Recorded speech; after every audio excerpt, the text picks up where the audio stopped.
Welcome everyone to the Everything Show. I am your host, Matrix Lloyd 212, and I'm with Scott. What's up, Scott? Going good. Wait for some pharmacy venting, ladies and gentlemen. That's Oh all I'm going yeah. to So there's gonna be some shit talking here today. I'm really gonna I want to get the proper let's see here. Okay, say. Oh, this is better. geez, who's that? That's Who's that I, I ugly just dude I just zoomed in. behind Is the that okay? dyslexic logo? Damn, I just zoomed in. I'm testing out that's all right. That's all right. these things. Wait, I want to see because I want to get a proper on my end here. Let's see. No, I don't want to do that one. Mini me.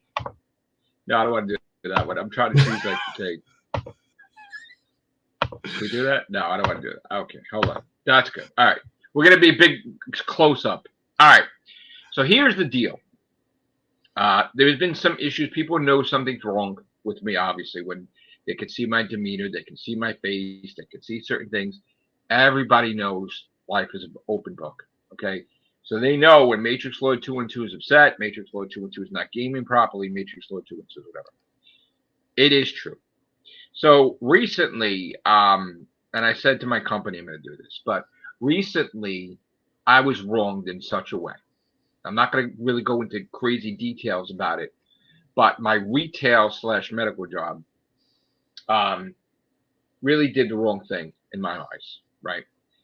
And I got to say, from a retail standpoint, from being 30 years in retail, okay, I've done everything from being, stock boy, Mhm. floor supervisor, working my way up to assistant manager, working my way up to store manager. I've been a district manager. I managed a mall. I managed a medical practice, right? So, and then Yeah. back in retail, back in the pet, I was in the pet industry, right? All these different things. Um, and now a manager, okay? Again, but this company is slash a mixture, right, of medical and retail, right? Which Yeah. makes sense because I came from medical and then took a break from retail a while, but then I was also doing the pet thing, so it would make sense that I would be in an industry combining both, correct, right? Where I'd be working in a pharmacy at times, helping out and working on the sales floor, doing stuff. So I've been doing this for 30 years, right? I've been doing retail for 30, probably more than 30 years. I've just been saying 30 years for the past maybe year or two, but it's 30, over 30 years. So you're the thing I would have to say is uh over the years you got to see the best and the worst of companies in retail. When people want you gone, you will Hmm. be gone, right? You will be gone. It doesn't matter if you're the greatest fucking employee ever, if you're the greatest manager ever. I told you I worked at that one place. I'm not going to mention any Yeah. names in this bad neighborhood where the regional guy, right, came to me and said, I don't want you to take your requested vacation. I want you to stay in the store, right? And if you don't, well, I said, no, I can't because at the time, I had to go through when I was going through visitation and everything with Yeah. custody. I had to go through, I'm taking my vacation this time, so get approved by the court, right? I get to see the kids. It was a visitation, right?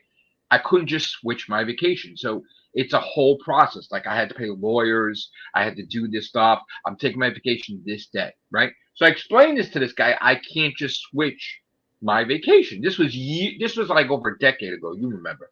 Yeah. I was talking to you about this when it actually happened, I believe. Um, and the guy was this guy who was a regional in his background, because everybody has their hobbies. Like I am this, right? Yeah. He was rich. He had a yacht. He was bored. He was a scumbag. He was a dick. So he decided I'm gonna be regional fucking thing, and I'm gonna use my limos and travel to stores and just use his fortune to just drive himself Yeah. around and parade like who the fuck he is, right? But it wasn't from the company; it was from him, right? So this guy's whole thing was this company, this dollar company. I'm going to say. I'm not going to say the name, Yeah. but it was a dollar. This is like a low point in my life when I was working. And remember, I was telling you I was just so fed up with everything going wrong, and I decided to pick the worst crime-ridden place in Staten Island. Remember how you see Hmm. like the movie where the guy's dying and he doesn't give a fuck and he just like whatever, right? So Hey, Delta. I Yeah. hey Delta. So I was going through a low point and I said fuck it, I didn't care, and I picked the worst. I saw on TV that time that they had the cops had a standoff with a guy with a shotgun, right? And listen, don't ask me. At the time, don't ask me, right? So I'm like, you know what? Things are not working right. I'm going to go work there. Why? I don't fucking know. Now, of course, in that area, I was the minority because everybody different, diversity everywhere, right? Which is fine. But I had a death wish, I guess, asking to be killed because I was going to be killed, like somehow. And it almost happened. Thank God the cop stopped me from chasing after people because they were waiting for me in the alley with knives. Okay, so they stole comforters and I chased after them. So this is back in the day when you had to stop thieves, right? Now they just let thieves take everything, right? So you have to stop thieves or else you wouldn't get your bonus, you wouldn't get your raise, you wouldn't get whatever you can get, right? It's bullshit. It was bullshit back then that you have to risk your life for this shit. So I was almost killed. And many times someone tried to rob me when I was waiting for I got so disgusted. Someone was trying to rob me waiting for the bus. And they fucking whipped this guy. This guy was small, right? He was like, I think he was he was like Mexican descent or something. And he whips out a blade. He had a hoodie on. He's like, give me your money. And then my blade was bigger, obviously, because I've worked in, right? So I whipped out this fucking thing. I'm like, no, you give, like, fuck you, right? Oh, no. And they fucking run away. Fuck you, bro, because I've had it, right? So, like, it was just a situation. Oh, wait. Hold on. Let me just, 1 second, Scott. Let me just, hold on.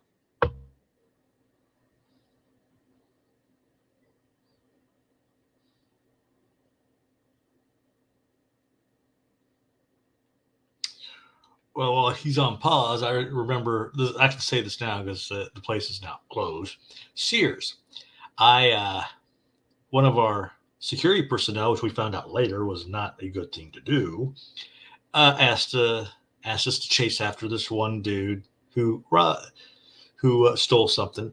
I got as far, I nearly bought it near this camera joint.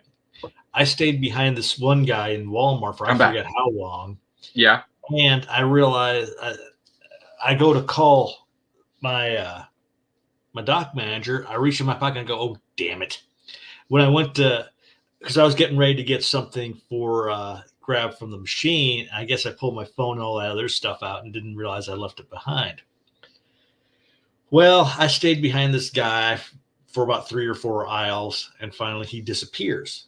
I get back, and of course, who should be standing near the wall was her boss. And then the people at Walmart that was next to it, the auto center guys eventually caught the guy. But yeah, that's when I found out that no, you're not supposed to do that. So, but nonetheless. Well, this is a situation back in the day, over a decade ago, working in this dollar company. Again, don't try to figure out what it is. I'm not going to tell you. Could be anything, right? Could be anything. But this guy was like, I don't want you to take vacation. And I explained to him I have to have scheduled, right? He's like, I don't care. He's like, I don't want you to take vacation. And I'm like, well, I'm gonna, because I got it approved, right? I was the type that I got bonuses in this fucking company, which how the fuck in the worst crime-ridden area could I get people to buy shit, right? I became part of the community. I was there for years, right?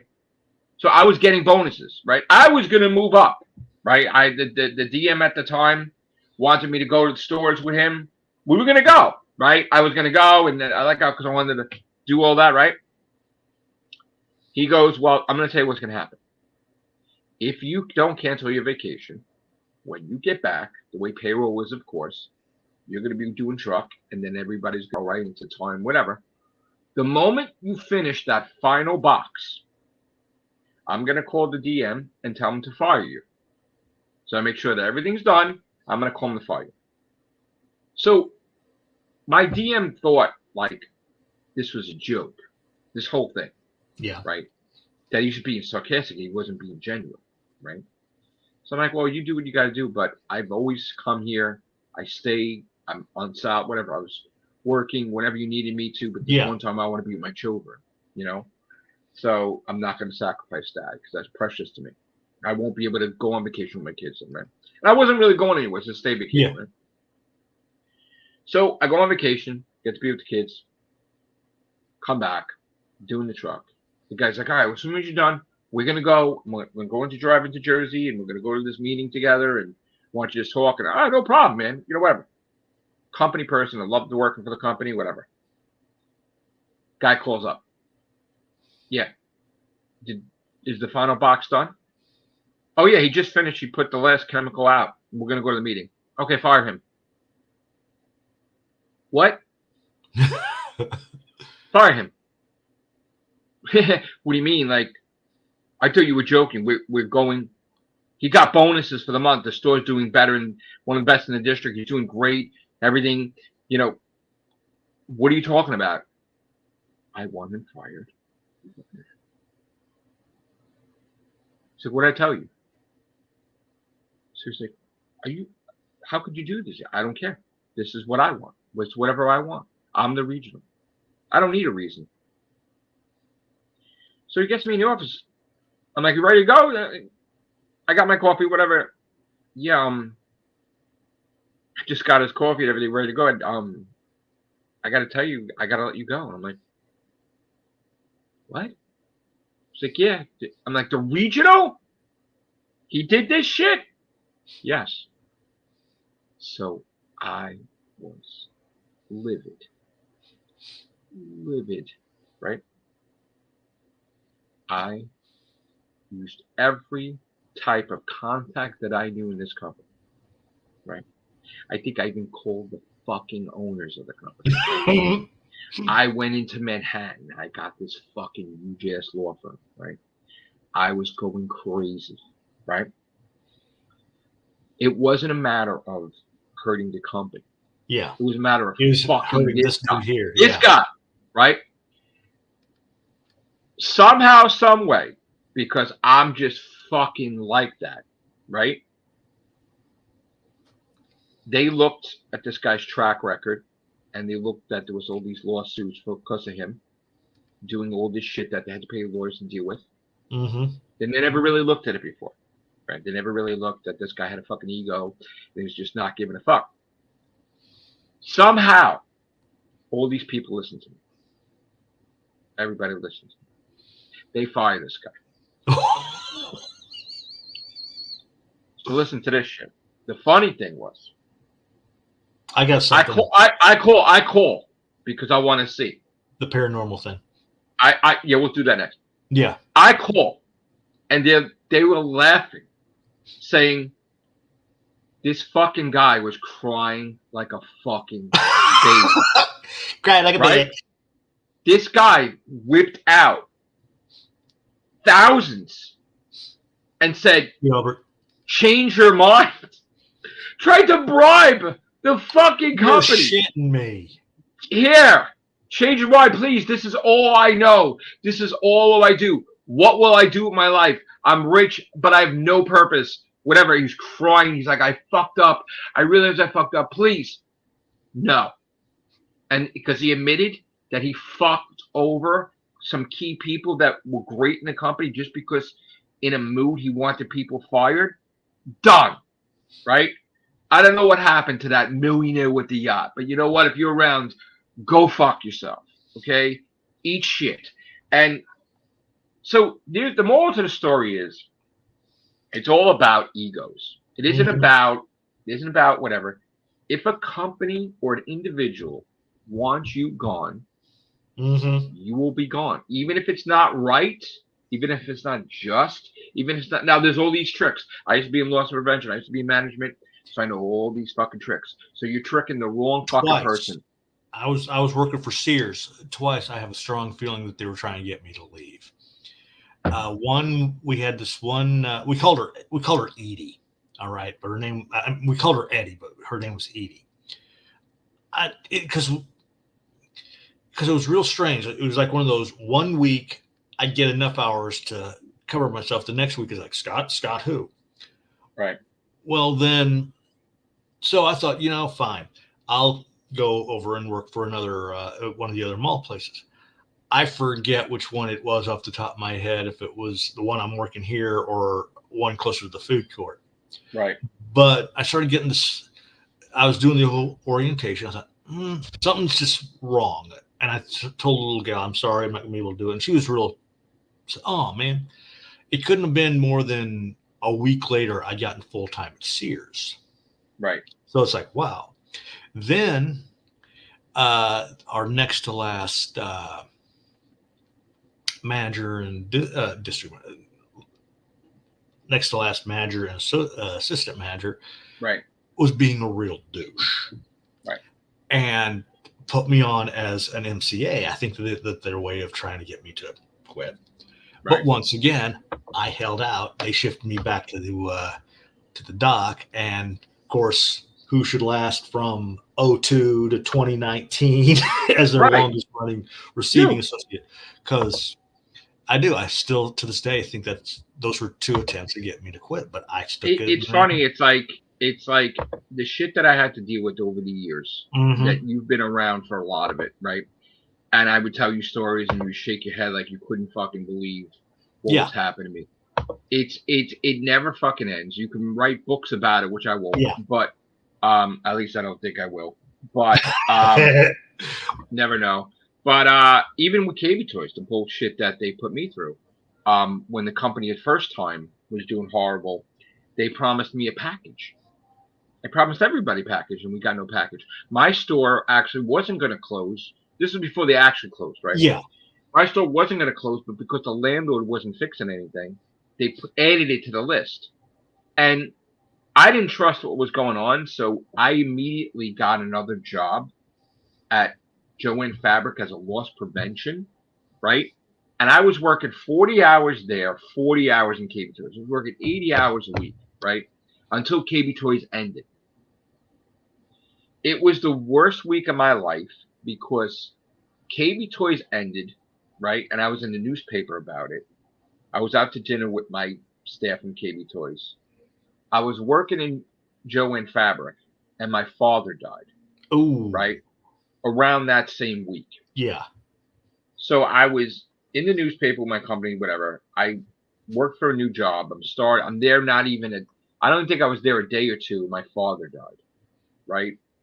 So this was, and then of course I had to be off, even though I just started, right? And I went through hell. Hell. It was the worst week of my life, and it was the busiest, craziest week of my life with different things going on. And it was very hard. It was, and then things were going wrong with everything else, like while this was going on, of course, you know.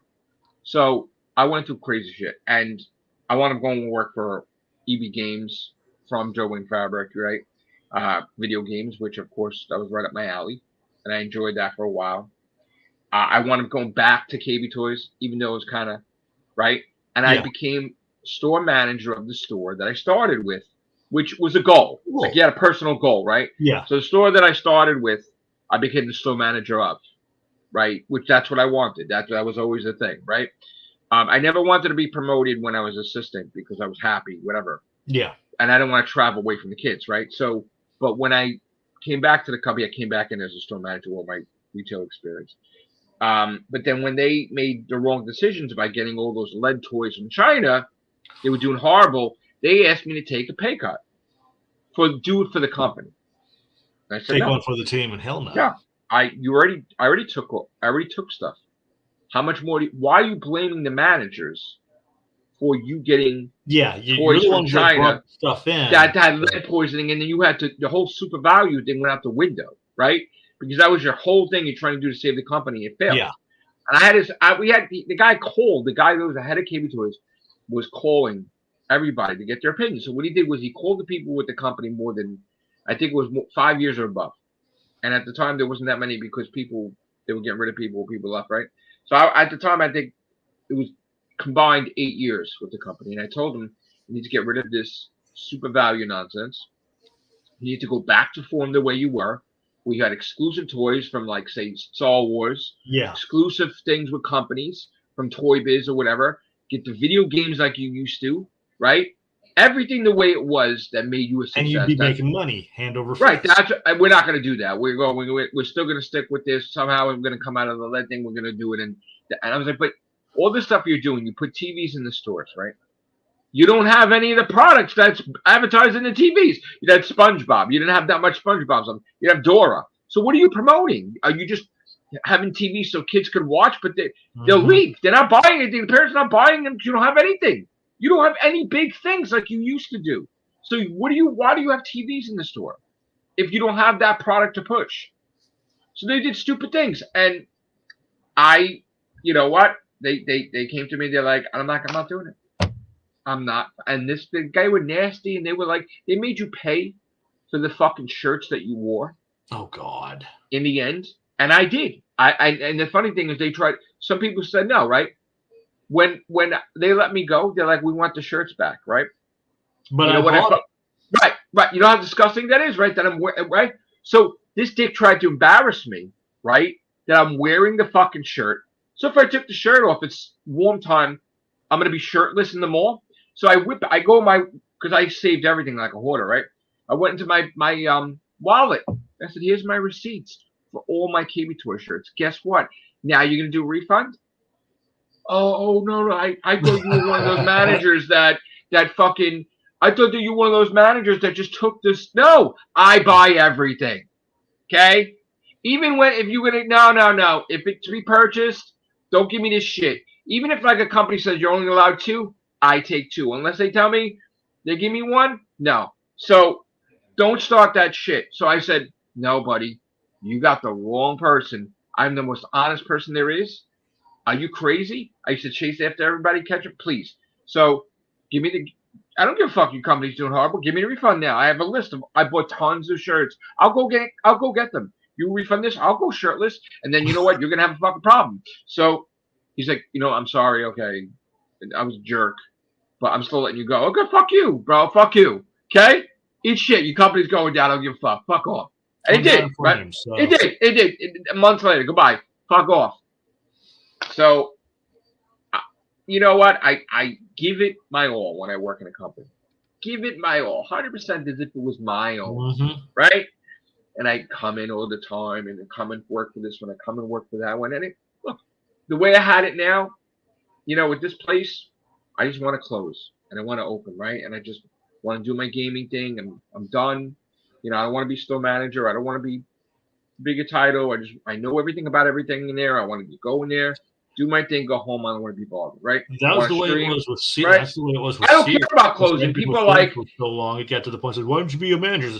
I don't want to be a manager. See, everybody opens. They want to open. That's fine. That's just it. With the one that I worked for, if we kept a store manager longer, I'm going to say for 2 years or a year and a half, it was like winning Squid Games because it was a revolving door. They said the one that I was working at, that's where managers go to die.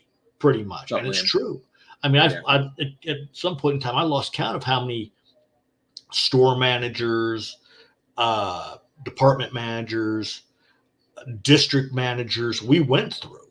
I still know there was a day in which we had Tori. I'm going to do this because she was cute, but she came in, and it couldn't have been no more than 20, 25 minutes later. They escorted her out because we had switched districts so freaking often. It's not even funny.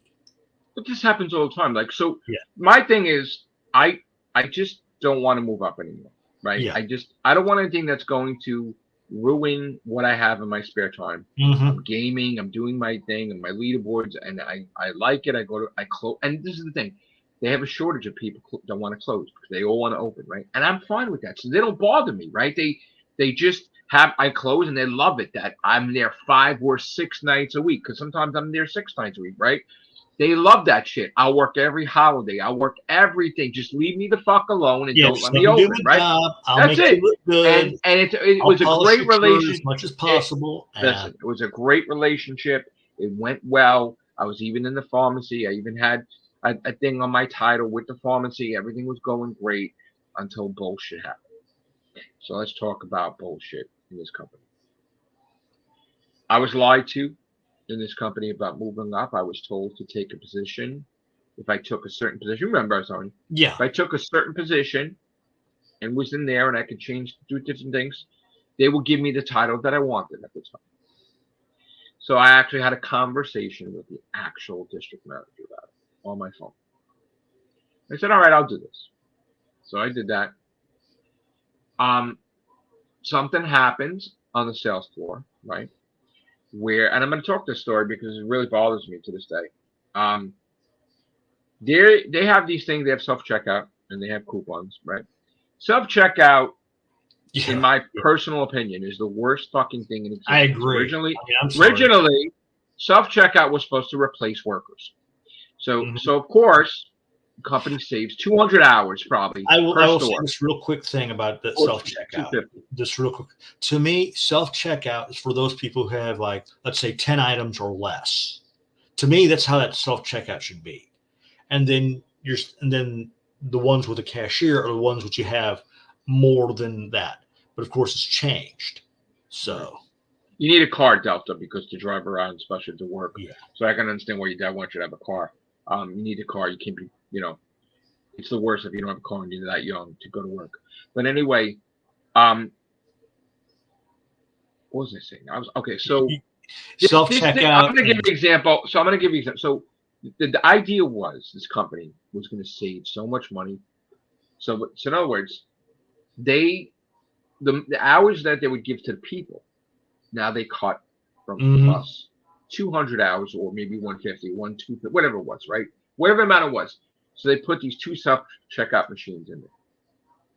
The thing, of course, you don't want the thing to have a mind of its own, because if it had a mind of its own, it would hunt down John Connor and destroy the world as Terminator. So obviously, stupidity, you're not going to have the thing have a mind of its own. So the thing constantly breaks down. Every single transaction, it needs a human to fix it. So it's pointless to have the self-checkout, because I would say 90% of the transactions need a person, because they can't buy a goddamn NyQuil without that ding beeping for me to come over and scan it so they can put their fucking license, so they can put their birthday in. Right? Had that with super glue. And, of all things. And if the receipt is faded, it won't take the coupon. Okay. So keep in mind that this company is a multi-billion-dollar company that has the worst fucking software there is in the register. So antiquated. So and they just upgraded. It was like 80s, now it's 90s fucking bullshit, right? That's how bad it is. They don't want to spend the billions of dollars that they have, and they're supposed to be the biggest fucking thing. They would rather go to somewhere else. They don't want to spend to update their system, so they go with the fucking. So if now they're in 90s, I guess, let's just say, right? So we have to. So how am I gonna fucking ring? Then you want me to help the customers on fucking lunch, right? Then you want me to leave them, go fucking there, make them wait while you fucking do that. Then you want me to unlock this. Then you want me to do the photo of this. Are you out of your fucking mind? So this is the thing. You used to have tons of people closing. No. Now they have managers ringing because they're like, oh, fuck it, right? It's too much. It's so ridiculous now that shit doesn't get done. Always, right? So if I'm ringing, how can I fucking be on the floor cleaning the store all fucking time? Yeah. You can't, right? Then you have everybody has department heads and everything. Everybody doing a different thing. You get truck in. You used to get hours for truck. Now, oh my God, they're cutting payroll. You just fucking let's wish it away, right? So the store's been degrading, like the company I feel been degrading, right? Long ass lines out the door. They're scared of people filming. They're like, oh shit, we're gonna get exposed, right?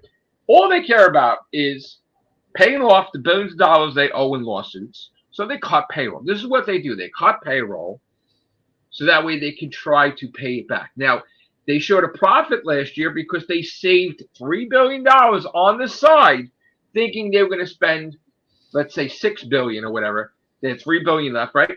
They saved it on the side. So when they didn't have, we didn't have to pay $6 billion. Yay! So look, we got profit, everybody. Yeah, they don't. They have zero profit, right? Zero fucking profit because you just held that money.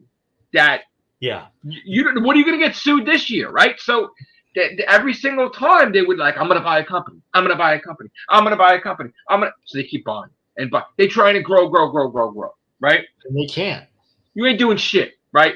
How many companies that I work for that I know they go out of business, they make this mistake. They try to get too big to where they're trying to save money where, maybe we don't need to. Yeah, just because you save money over here, that means you're wasting it somewhere else. Listen to this shit. They had this thing. They're trying to save money so bad in this company. They're going to go paperless, people, right?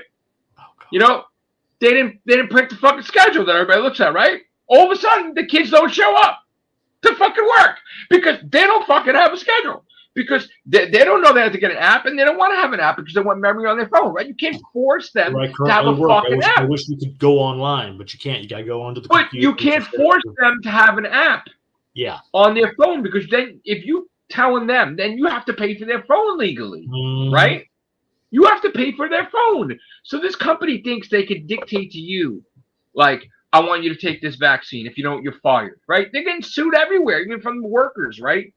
Even from the workers, right? They're getting sued because they're trying to tell you when to get a vaccine or not. You're fired, right? So they're getting sued already, right? Because nobody tested that vaccine, right? So that's that. I'm not saying, I'm not against I got all the vaccines there is and all the boosters. So this is not an anti-vax thing. I'm not saying anything like that. I'm just saying you're supposed to have a choice, not being forced to. Nobody should be able to tell you, if you don't do this, you're fired.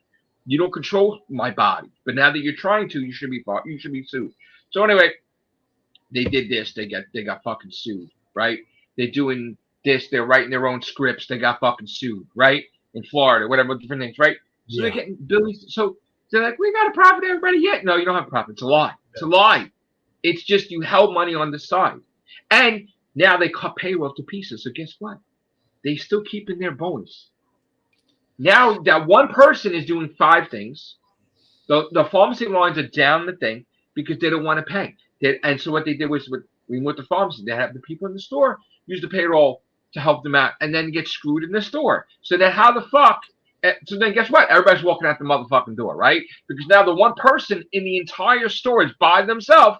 The other person's in there helping out people. So now they have that new thing now, right? Where they're scared of the thieves. So they let them steal everything. Even though they're locking stuff up, right? Oh, we don't want a lawsuit. Oh my God, we'll fire our own people if they try to stop them from stealing, right? They're petrified. So everything is butt ass backwards, right? So you got a situation where they'll let people steal left and right. They'll let take them walk the fuck out with every fuck, right? But yet we get to this situation, right? This situation where I'm the most honest fucking person there is. The guy's trying to tell me, oh, you let the customer take all this stuff. I'm like, nope, never happened. So they think you could just fucking remember months worth of shit. They come in with their interrogation bullshit. You go in the office. I've been there plenty of times, right? Like, so he shows me the footage. I'm like, this doesn't show me anything. Doesn't show me anything. Oh, well, you didn't give him a receipt. People can not have receipts now. They have a choice. They can say no receipt. But you're not proving anything to me. Oh, well, it doesn't matter if you put my counter. Because the way you want it now, people don't have to take bags because they don't want to pay for the bags, right? So they buy things. So now we have to be mind readers in the store now, right? People can buy things in pharmacy and they can walk around with it. And we can't say, hey, you stole that because you might have bought it. So how the fuck are you supposed to know now, right? How the fuck are you supposed to know now? Because you're forcing them to buy a bag. They don't want to buy a bag. So they're walking throughout the store with shit they bought already, right? So now if the person comes to my register and says, can I have a bag? Whatever. Can I see your receipt? Oh, you have a receipt. Okay. I'll give you a bag, right? In a case. But this guy, the cameras are shitty. The things are shitty. There's no way you're going to fucking tell me I did this thing. And then you have new software that you can't handle, right? You have this whole new software with the OTC and all this bullshit that they had problems with. They had to call the help desk and, oh my God, let's get a ticket number. It froze my whole register. Oh my God, I hit this button. The whole thing shut down. Registers, the receipts are not coming out because it's known. It's fucking factual in the help desk. There's tickets number. The software is fucking up the register. They can't handle it because they're an antiquated system. Trying to adapt to new stuff. They just redid their whole fucking thing. They fucking crashed the whole network because it couldn't handle it. Right? Because you don't have a powerful enough system. So now you're trying to do a little updated thing on your fucking machine and it can't handle it. Right? They're so fucked up because they're so fucking cheap. So this guy's trying to tell me this bullshit. Right? I'm like, nope. Never let a customer take anything. Absolutely not. You did. And I need you to write a statement. And no, I'm not filling out shit. Because you fill out a thing, they can try to twist your shit. Right? So I said, listen, I've had it. Because I was like, where's my bonus? You froze my bonus again. Where's this? Why don't you ever want to give me a bonus ever? Right? So the last time with that milk thing, they said help. They always said honor the customer if there's a problem with self-checkout. Okay. You didn't give me the key at the time. Then all of a sudden this key shows up weeks later where I have access to now. But before it wasn't. Right? So manager's on vacation. This happened. I marked the milk down. for $4. That wasn't a coupon in self-checkout. Yeah. They interrogate me trying to say that I was giving shit. I'm like, no, and I explained it, right? Then they tell me, well, you're not allowed to give $4 off of milk because of the Farmers Association. I'm like, well, where the fuck does it say this? Right? Because if the self-checkout is making a decision for it to work, well, you mean to tell me you want us to knowingly lie to the customer now? You want us to lie to the customer now, knowing that the software is so antiquated that it will take your coupon for the milk. You want us to just say, we can't take that, even though the register takes it. Even though they could say, well, I'm not going to have you ring me up, sir. I'm going to have self-checkout do it because it will give me the $4 off, right? So at the time, they wrote me up and they give me, I had no write-ups. Gave me the work. So I was supposed to get promoted. They're like, we can't promote you now. Sorry. We can't give you a raise. Sorry. But you know what? If you make sure you're a good boy, we'll clear you. So in other words, they fucked me out of promotion, right? That was the kicker, right? They fucked me out of raise for the whole year. Well, supposedly, because I was the best worker there is. They want to give me a raise to that anyway. But whatever, right? So all this bullshit, right? And they gave my promotion away. That's fine. Okay. Then after that, I said, I don't want to be promoted ever. Okay, I don't trust you, whatever, right? So the thing, we go through this, not even a day or two later, this happens with the milk. Again, so here you go. Here's all your fucking evidence right here. Nothing, right? You don't want to reverse it. No, but I'm right and you're wrong, right? I'm right and you're wrong, right? So we get to another situation where we have modules. Everybody has modules, all these different companies that do whatever, right? So they never want you to do the modules because they're like, oh, you got a ring. It's busy. The line's down the aisle, right? I could show you every which way known to man that these companies are full of shit with their modules because the way they want it now is they want you to ring up 20 customers straight through while you're fucking taking a thing on your machine. How the fuck are you supposed to learn what you're supposed to learn if you're trying to focus on the money in the register, ringing up a line because you don't have people, so you have one fucking register. Yeah. How are you supposed to look at this and say, oh, this is our fucking module about this? How am I supposed to learn? Because then you're not focused on the customer, right? So you can't do the module.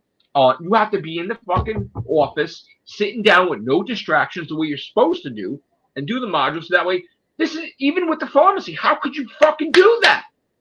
If you are at the register, fucking genius. This is to do with people's fucking they're half-assing it. It sounds to me when they start saying that, they're trying to find a way of getting rid of another person. But this company's so fucked up doing this, right? So like you don't learn anything, right? And they're like, did you do the module? No, we didn't, because we just like click, done. Then you're not reading it. So then when it comes up, you don't know. So and then if you click the wrong thing unknowingly, that's why I don't want everybody to be click this when it should have been this. Right. That's why everybody do the module in the office. That's my beef. Fuck this. The right way, you get to learn what you want to learn. So they have all this bullshit. So this is what happens. And then they go, we're writing you up.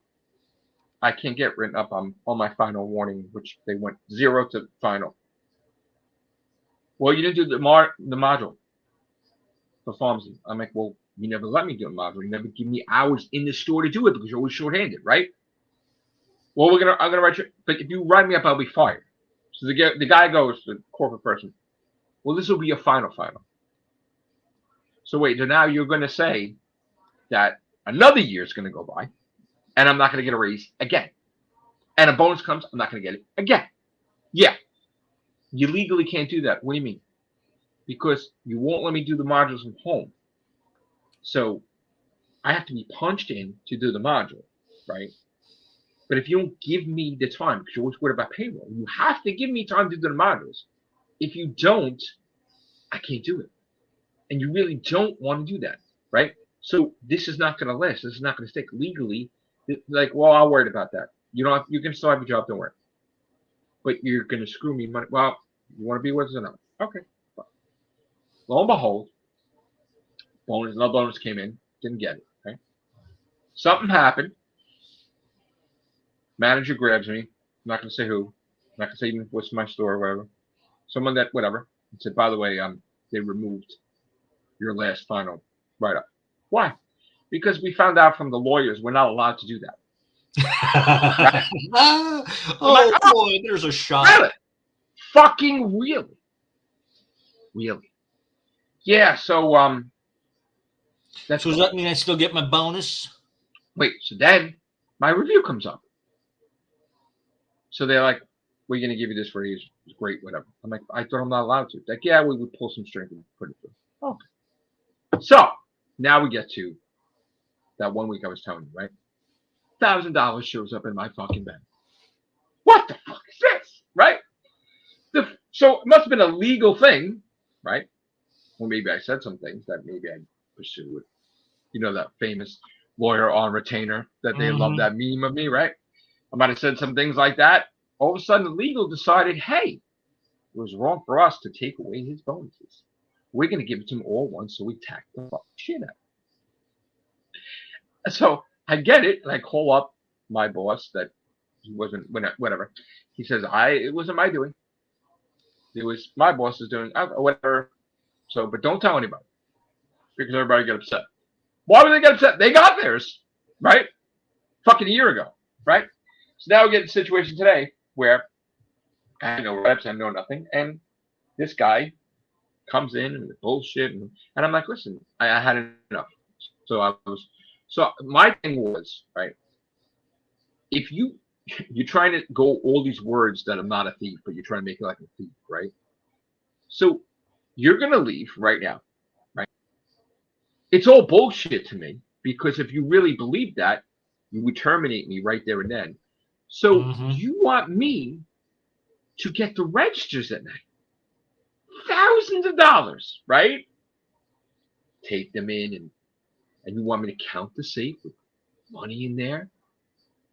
And then you want me to do the truck and unload for you and thousands of dollars that comes in from the medical thing. You trust me all of a sudden, but you're calling me a thief. I was like, how does that make any fucking sense, right? So I was like, you make no sense. So guess what? I was like, you got my blood pressure through the roof, right? I don't feel good. I'm going home. You're going to do truck. You, right? Because you're telling me I never said you would. Oh, you are. Oh, you are. You're saying you don't trust me, but then you trust me with the thousands of dollars in the store?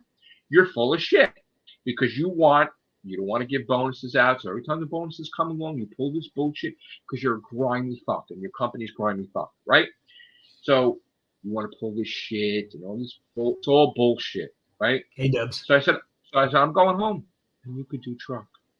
And you know what? You don't want to believe me? Well, maybe you could break some HIPAA laws.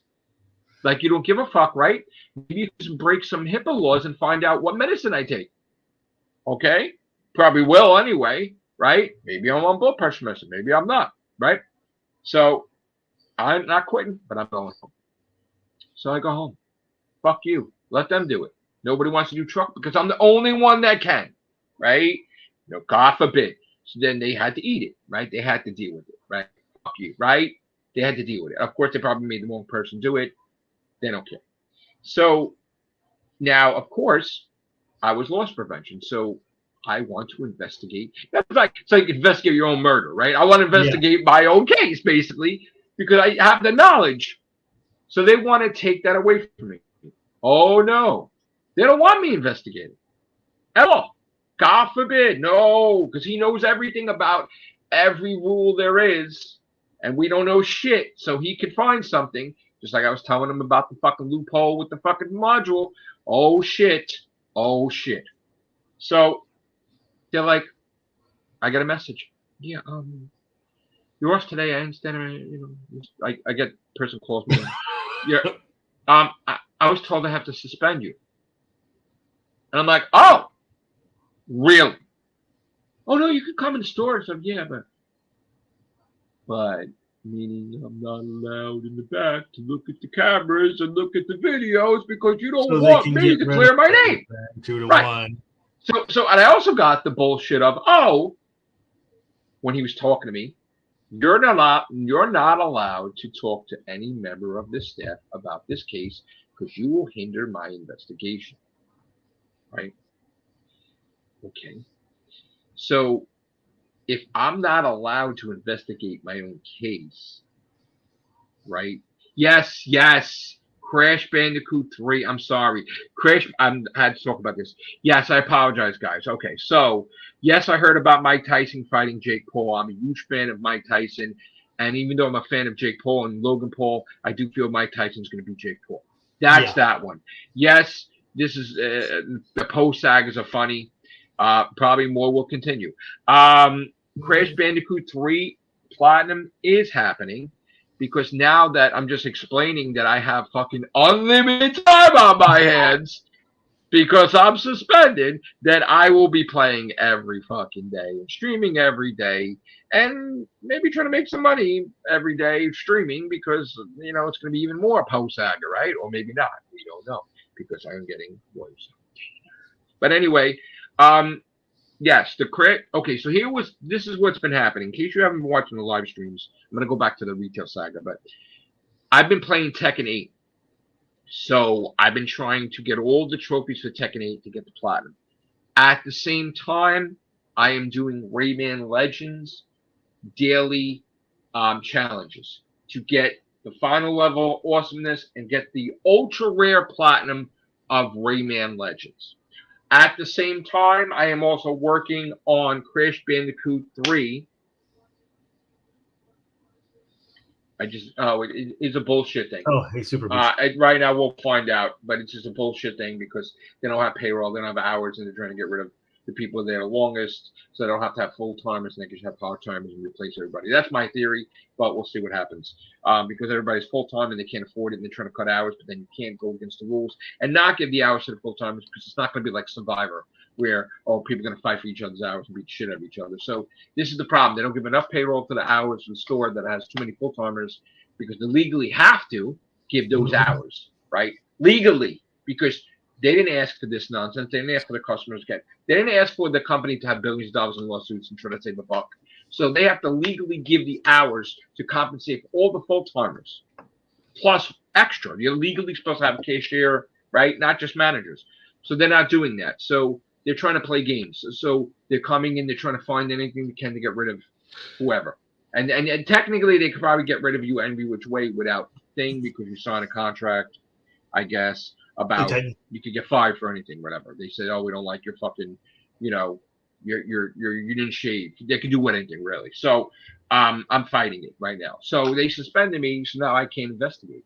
Right? How fucked up is that? But I did investigate before this happened, and I found out that the customer that they accused me of giving free shit to, well, guess what? He saves all his receipts. Want to know why? Because he's a fucking CEO of a fucking company. This works out to my advantage. Because now, motherfucker, now you suspended me. So technically, I could do whatever the fuck I want. And I could contact that customer because I'm not bound by your fucking rules, right? And I could tell him how they think he's a thief along with me. Right? So this is how this is going to work out very nice, right? Unless you do the wrong fucking thing, right? And I love it when I'm in this position of power where I can shove it up the company's ass and point figures. Now, guess what? I'm going to contact him, right? I'm going to tell him everything. You know what's going to happen? Because I'm very friendly with customers and I love people and people love me and they love to come see me, right? I would be pissed off if I was him that he's a CEO of a company and he's a college professor, right? I'd be pretty fucking pissed off if you're accusing me, right? Because that means you're accusing the customer as well. So now I'm going to give him the phone number of the CEO of my company. Why? Because Matrix Lord 212 doesn't take shit from anybody. And I'm a dick, okay? When push comes to shove, I'm a real fucking asshole. And if you're going to fucking make a fake fucking bullshit and you're going to do some shit, I'm going to tell you right now, I'm not going to mention this company's name, but I'm going to tell you right now, you're going to lie to me, you're going to do this bullshit, I'm going to embarrass the fucking shit out of you. And I'm going to get another job to pay for fucking these lawyers. And I'm going to go fucking crazy because I haven't seen a courtroom in a long time. Maybe I'm bored. Okay. So fuck you, bro. I won't do another book because I'm going to feel like, oh, I want to have a new hobby. Bringing your company down. Okay. Getting millions of dollars out of your company. And that's exactly what I'm going to do. So you better make sure you do the right thing. But anyway, so I'm going to give the phone number to the CEO. So two CEOs can talk to each other, right? How great would that be? Two CEOs going to talk to each other. Then I'm going to give the lost person, the theft person, the lost profession person's fucking boss's phone number to the CEO. Because I'm just going to have the boss get flipped out from the CEO of my company. Then they're going to reach the boss. Then the boss is going to be like, you know what? Either I'm going to still be here or not. But no matter what, he's going to lose his fucking job, right? And it doesn't matter if I win the case or not. He's going to fucking lose his job because the moment I get terminated, right, that's when I'm mentioning this fucking company's name, and they're fucking finished. Okay, legally they're finished because you picked the wrong fucking person. Okay, you picked a person that fucking knows about the medical industry. Just about knows about all these fucking inspectors, and you know right? I know what you're doing wrong, and I could fucking expose your ass and about anything. You have expired stuff. You're talking to the wrong person. I could have every goddamn inspector on all your store's doorsteps every single fucking day and shut your ass down. Shut your ass down because you know what? You're fucking breaking the rules. It's amazing. You know what's amazing? I'm going to say one more thing. Then I'm going to give a little key. It's amazing how I have to, in my state of New York, have to recycle, right? Everybody has to recycle in New York, right? Even companies, right? But what if this company has a loophole, right? Where all they need to do is show a receipt that they deposited bottles so they don't get sued, right? You're talking a multi-billion-dollar company, right? Think about this for a minute now, right? Think about this. We're supposed to have recycle pails, right? We don't. We're supposed to have a list. We don't, right? They throw out all the bottles, like even if the workers buy soda or whatever, they throw them out, right? Then there's no recycling going on. Want to know why? Because this company goes to the customers, and even on the website, we'll give you money for your bottles. Now, 99% of the customers don't know this, but all they need is 1% of the customer base to know that they can return bottles. So that at least one customer out of every single customer they have, if they have one customer a month that brings in bottles, they'll show a receipt that they gave them deposit. They'll take that receipt from corporate and they'll get it they'll get it for the month and say, look, we did our job, guys. We recycled. Yay. So you gave the customer, let's just say 20 bottles. As a company, we recycled 20 bottles. You don't say the 5, 6, 7,000 bottles thrown out for 30 days, 31 days from all your workers in the pharmacy, all your workers in the front, all the customers, all the shit. You don't say that all those thousands and thousands and thousands and thousands of bottles, you don't say that they're getting thrown in the regular trash.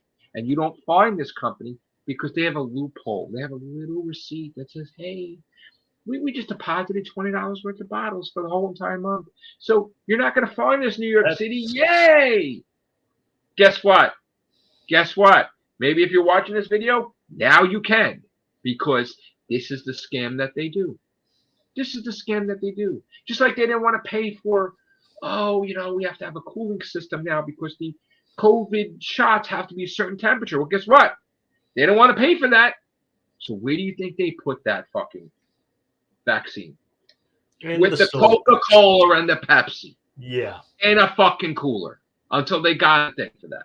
So guess what? Look into that, because they're not allowed to mix medical with the food. And there was times that the people weren't there to receive this, that they had to put it in the Coke and Pepsi cooler, beverage cooler, because no one's there. The thing's locked up. We're not allowed in there, right? Where is it going to go? In the fucking cooler with the Coke and Pepsi. Why aren't they getting fined? I don't know, inspectors in New York. You find out. And again, I'm not trying to be political. I could really fucking cause problems. But, and I'm not saying what I vote for, who I vote for, but you know, it's just amazing that, you know, my company is the biggest donation funder of the Republican Party, and we sold My Pillows, which was just going to put it out there for the people that just don't like Republicans in New York City, that they're trying to go after, which I love Donald Trump. They're just trying to go after him. But my company is the biggest funding of that party. So if you decide, if you want to go after my medical company because you don't like Republicans, there you go, Latita James. There you go. Anyway, I really hope that this company does the right thing. Really do.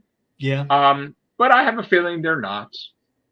They're going to take the same exit as always. That's fine. You want to terminate me?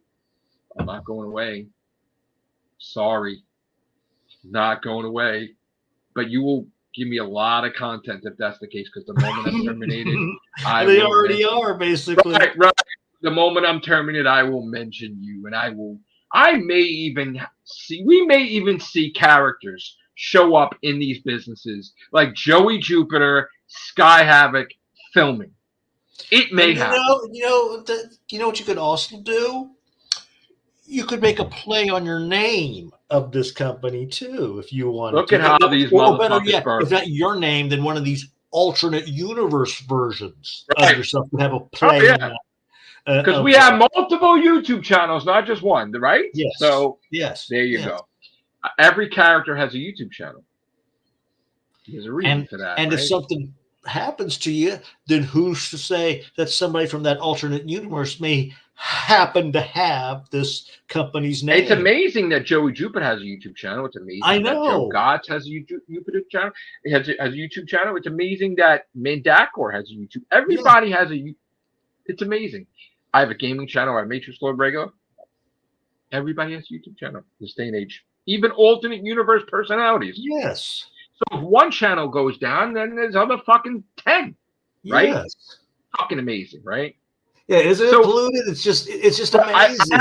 I have to thank my company that suspended me. Yeah. I have to thank them. Thank you, company. I can't mention your name, but thank you, because guess what's going to happen now? Guess what's going to happen now? You want to know? I'll tell you. I have too much time on my hands. Do you know what that means? That means all the people that were playing these video games shitting in their diaper, right? Getting all these top things. I'm home now to play every single day. So guess who's going to be number 4 and number 3 and number 2 and number, right? Me. Because I'm going to be playing video games 24/7. Streaming all night long. Right? Constant streaming. So this is what I'm going to have to ask my gaming audience as well as my regular audience. I don't want there to be a post-saga. Poor saga for me. I have no money. So, as always, I never really asked for it, but you can donate to my channel. You can donate to me. You can become a member on this channel. I'll throw you on podcasts. I will give you perks. I'm still going to get Liam on the podcast. Thank you, Super Beach Boy. In the past, he has donated to my channel. I love you. You're awesome. And thank you for everything you do. Everybody here has been contributing. Polluted Turtle, you're the best. I love you. I love all my fans and all my friends and everybody else. But you want to help me out, you could donate to the channel if you want. Or if you don't want to spend money and donate to my channel, you could share. You could share this video. You could share my videos. You could say, hey, look at that Matrix Lord guy on YouTube. Look at the Matrix Lord guy on Matrix Lord 2 and 2 on all the other social media that I can't really mention because I don't know if YouTube will be mad about it, right? So, and I made a funny video about Aiden Ross. Yeah, Aiden Ross, guess what? I'm ranked 5th in America on PlayStation profiles out of 100 millions of gamers. I remember you were either 4th or 5th. I'm 5th. So I'm ranked 5th in America. Matt, just think about this, right? I'm ranked 5th in America on PlayStation profiles. Out of hundreds of millions of games, I'm 5, right? Why don't I have a deal to stream? Like all these people like Aiden Ross and Neon and every, why not me? There's no age discrimination, right? Who cares, right?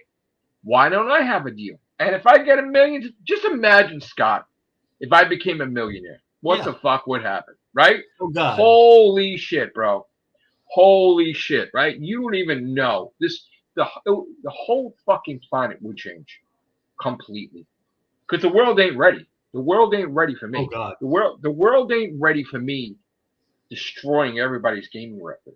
Then the world ain't ready for me being rich because guess what? People that wronged me legally would be finished, right? So there would be if I was rich, I could just all the time go after those companies that hurt me, right? If they're And still around. what you could also do is you make like, oh, here's my sponsor, and you have that name of the company up in one corner, and then all of a sudden, like, oh, you know what? Oops, I lost that because it wasn't really a sponsor. Well, I'm going to tell you right now, if I become rich, I may buy certain companies that I work for that maybe not around, but you can technically buy it from the bankruptcy court, just like WWE bought ECW, if you remember, right? Yep. I could technically, if I'm rich, I could buy KB Toys, right? And reopen them.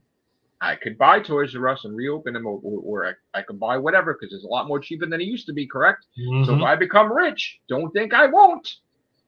Don't think I won't. Because if I keep getting rich and rich and rich, I will. So I will Delta, I agree.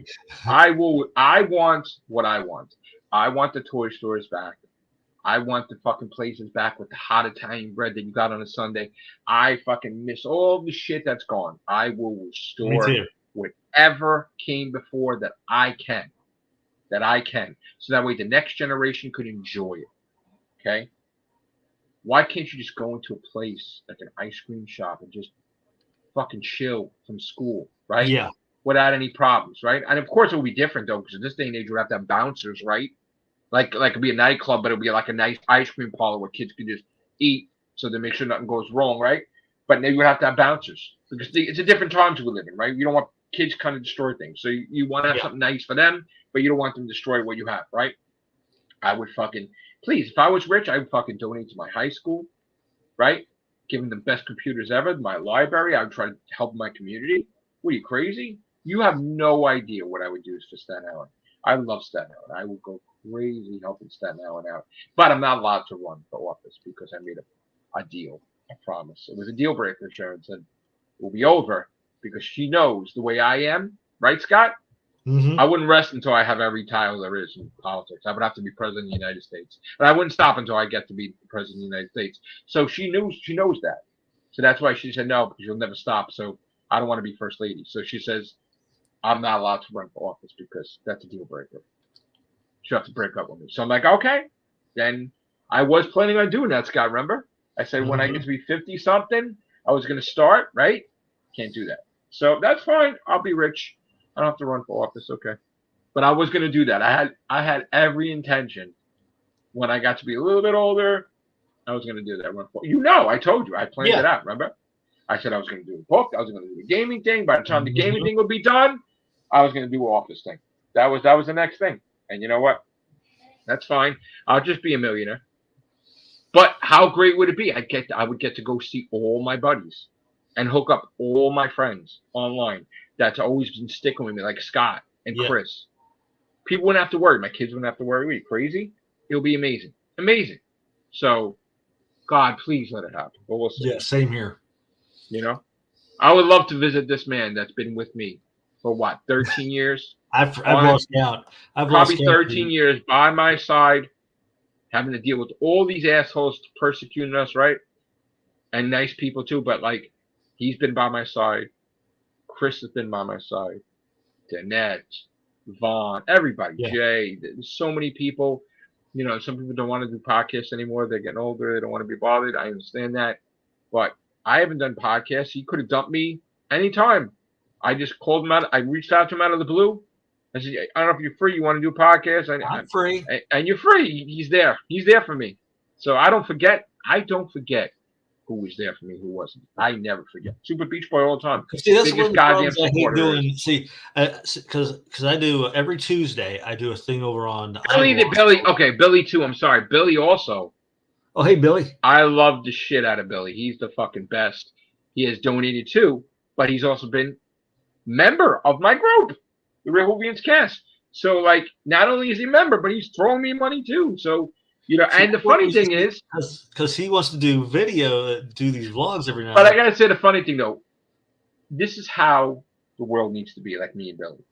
Me and Billy have these debates. We have canon. We have these debates, me and Billy, right? And we could be fighting each other and everything, right? It gets ugly sometimes, like really fucking bad, right? But no matter what, you're supposed to, like, it's just a debate. It's not we hate each other, right? It's not anything, right? If I become a millionaire, this motherfucker is gonna have his own goddamn fucking theater. It's gonna be whatever he wants to call it. I was wondering what the old Jason Zombie thing was gonna come up. Let me tell you something. This motherfucker, if I become rich, I'm gonna make sure that Billy the Kid Lawrence is gonna have his own. Gonna buy him one theater, and then he's gonna build up his fortune. Where he's gonna have theaters all over the country, right? This is how today. Mark the fucking timestamp. 12:10 in the morning on 3/16/2024. Billy, if I become rich, millionaire, Billy the Kid Lawrence will have. He'll be the next big movie chain, right? I will buy him a theater or 2 or 5, right? And he will listen to that. This is going to be the funny kicker, right? Jason Zombie theater. Wait. I'm going to give him so he could be filthy motherfucking rich too, right? Gonna be like Biff Tannen, fucking with the fucking owning the everything, right? Be laughing his ass off, right? But of course, the first movie that he shows has to be like Friday the 13th or something, right? Because Jason is not a zombie, right? And then you know what? You want to put Agents of S.H.I.E.L.D. in the theater, you can put that shit too. Whatever. But you know what? Marvel probably love that because they nobody else is. Yeah, that's right. It would be the Billy the motherfucking movie experience, whatever he wants to call it. I promise, if I'm a millionaire, rich millionaire, I will make sure that Billy the Kid Lawrence is fucking rich through the ass. Never has to worry. The next generation of Billy's never have to worry. Lawrence's. The next generation of that, all these motherfuckers won't have to worry.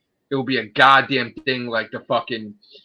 What's the famous fucking rich fucking people and shit? I forget from the soap operas, like the Cassadines or whatever the fuck. Like they'll be or the Quartermains or whatever. They will be the fucking Lawrences, goddamn rich, filthy goddamn. I'm surprised rich. Billy hasn't tried to go with the screen name of Jason is a Zombie whenever he comes. Oh, you know what? When I do that, he'll be like, Jason isn't a. Yes, Mr. Billy the Kid, you will be a millionaire, but Jason is not a zombie. Thank you, motherfucker. We'll have a fucking Jason Day. We're all fucking everybody dressed with a fucking hockey mask and shit. How you doing? Okay, Pink on the Couch. Yes. Oh God. Okay. Thank you, Russia T. Davis, for liking a lot of my shit, and of course. Happy that Moffat's back in the fold, but could you please bring back Danny Pink and Clara and show that they're in the Neversphere? Please. I know you like a lot of stuff I say to you and everything, and I appreciate that. You give me, you liking it and making it known that you like it. I love the shit out of you. That's great. Oh, by the way, I watched The Giggler the other day again because I had time now, right? So I watched Doctor Who again and again and again. Right, so I've been watching it a lot. So I like the gig. I always like the Giggle more than the other ones. I like it a lot more now. But the regeneration thing, it's still stupid. I agree. I'm still hazy about it because the thing is, I don't believe in the whole thing about it. Just anything goes. No, it has to make sense to me. So I'm constantly looking at it, and I'm like, okay, you know what? I'll save it for the Rehovians. Because that's where it belongs. All right, so I'll save that for Rehovians. But, yeah, Billy would be fucking taken care of. Scott would be fucking taken care of. He wants his own house, whatever. That's it. I don't give a fuck. Okay, because when people were there for you, you remember. And I gotta tell you, I'm not gonna cry, but I appreciate everything this man's done. I appreciate what Chris has done. And Billy, if I didn't mention your name, I will. Okay, I'm just stressed out right now because of a personal attack that's happened to me at work. But once I get rich, there'd probably even be a goddamn fucking YouTube fucking member only. They get to fucking watch a special show. It'll probably be the Rehubians on tour or some shit. And I will go seeing each member of Rehubians, or I'll fuck whatever, and we'll have fucking fun. We will have fun in person. Finally. And I really hope that happens. I've been hoping it happens. Hopefully it happens. I would love to go see Chris in Florida and go fucking see the wrestling. I haven't done that too. That's the thing, is like when I gave up so much stuff, remember? When I used to love stuff and I went back to it. Wrestling I haven't gone back to. Oh gee, Casey, who I used to work with, I'll see him. Like, he contacted me, but sadly I wasn't able to get back. I didn't see it in time. Wrestling is the only thing. He's in wrestling. Casey's in wrestling real as much as you and Chris are. Well, the thing was, I used to be. He's also into video games. He's one of these people who says, "Oh yeah, this video game went for this. This video game went for that." I used to be, but I'm not, and I admit I'm not. But I would love to. That was the only thing I think that I haven't done. That was one of my favorite things. Right, and it was. I'll get into details of why that came out of my life, because I was going for custody for the kids. It was a whole thing. You know, I don't want to watch wrestling. Okay, yes, whatever you want. I want to see my kids, right? But they're older now, and I can go back into wrestling. I can watch it, but yet they were allowed to watch wrestling anyways. But I'm not going to get into that. But that's the one thing I would want to do. If I had money, I would go to the events and just relax. Like I was when I was a kid. I worked, and it was amazing. It's if you look back at your youth, right, and you look back like when I was 18. And I saw my friends working, because the way my family was raised, my father wanted me to graduate first before I started work. Right? Sharon had to work. Oh, I'll agree, Joe. Yeah, Sharon had to work at 16. Right? My father graduate high school. Okay, then you can go to work for the summer. Right? I want you to go to college if you can, but I'd tell me couldn't pay for it. Right? So, I saw all my friends. Their parents say, "Go work here, go work here." Like they didn't have a choice, and then they would go and they'd be miserable, right? Fucking miserable. And they quit. Like, God, I hate this. Right? So I said, "Well, if I'm going to, this is the way I saw my philosophy, right? If I have to work at a place, right, it has to be something I love doing." The only problem getting with me. The only problem with me is a lot of places I worked for closed. Or I'd move. So I now have a retail joint under my belt that is closed.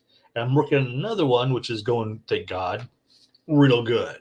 Right. But yeah, when I first moved here to Tulsa, the first 3 jobs I worked, granted they were restaurants, but they all closed. Then I got on with Sears, and like 17 years later, the curse of Scott hit.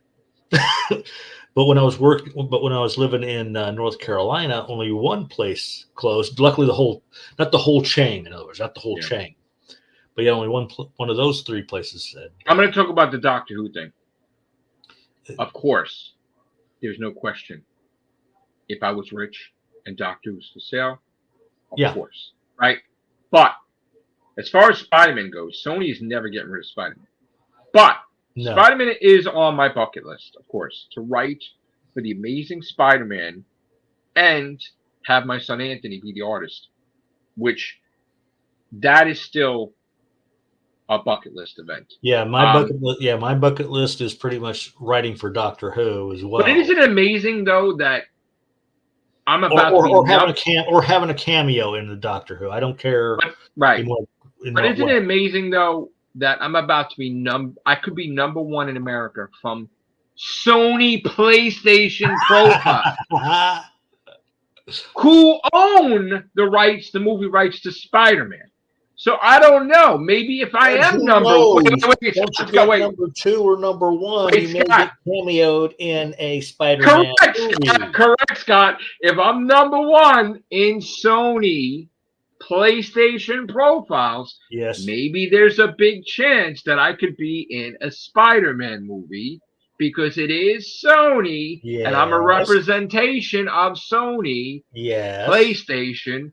There's a big possibility that may motherfucking happen. And you know Just what putting could it out happen in that standpoint? They could either be showing your gameplay or they could be showing you doing your little I could be a villain. I could be a cameo, whatever. But you know what? Somehow that may open the doors for me going into Marvel too, and working for Marvel and doing and writing for Amazing Spider-Man one day. And I still say, listen. Here's the thing, and I always go by the Back to the Future mentality. My whole life, I've gone by the Back to the Future mentality.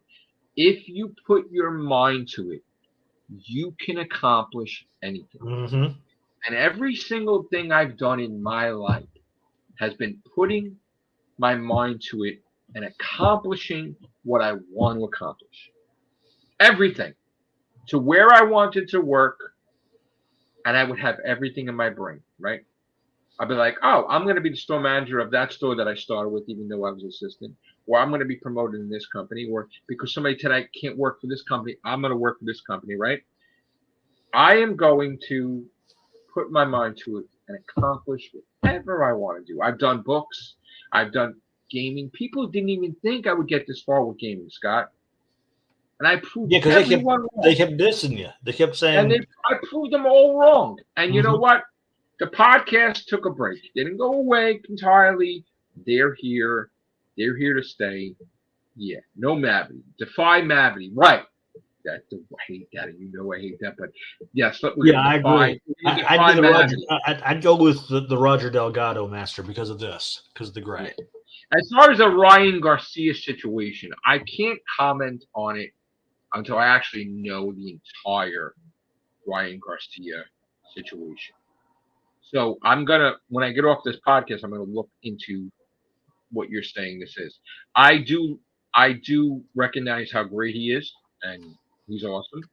But I like with the Jake Paul thing, I have always been a fan of Logan and Jake Paul, right? I got the fucking Prime things on my desk, right? I even reached out to Jake Paul back a while ago. Logan Paul. I reached out to Logan Paul a while ago, and I said, wouldn't it be great if the #1 gamer in America is drinking Prime? Hint, hint, right? So somewhere, if he doesn't delete his shit, there's a message sent to him about that, and I'm gonna laugh when I'm #1, and if it happens, because I would love to drink Prime, but you put your mind to it, you accomplish anything. So that's the point. That's me. I found something about that. You're gonna send me the Ryan Garcia thing. Yeah. Okay, we'll talk about it. So anyway, I always loved Logan Paul and Jake Paul. I've always watched their stuff. Okay, so what if I'm older? I'm a fan. I've always been a fan.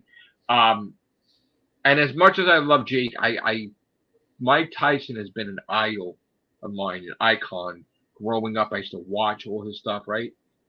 I fucking love Mike Tyson. I fucking love him. I'm sorry. I think he's going to win.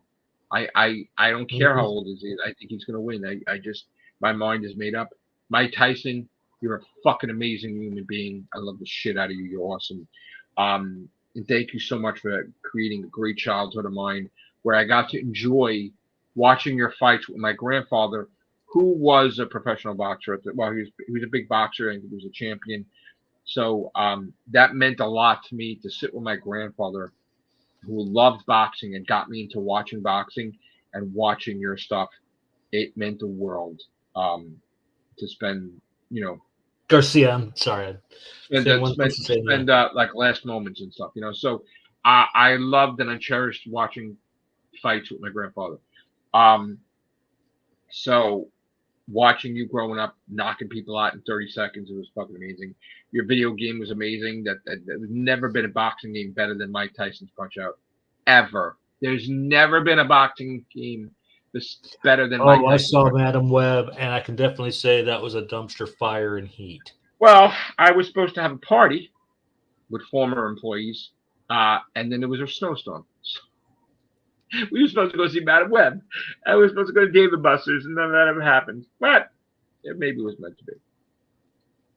Maybe now that I'm off, I should have that party that got canceled and just fucking celebrate. I don't know what, but I got to talk to my buddies.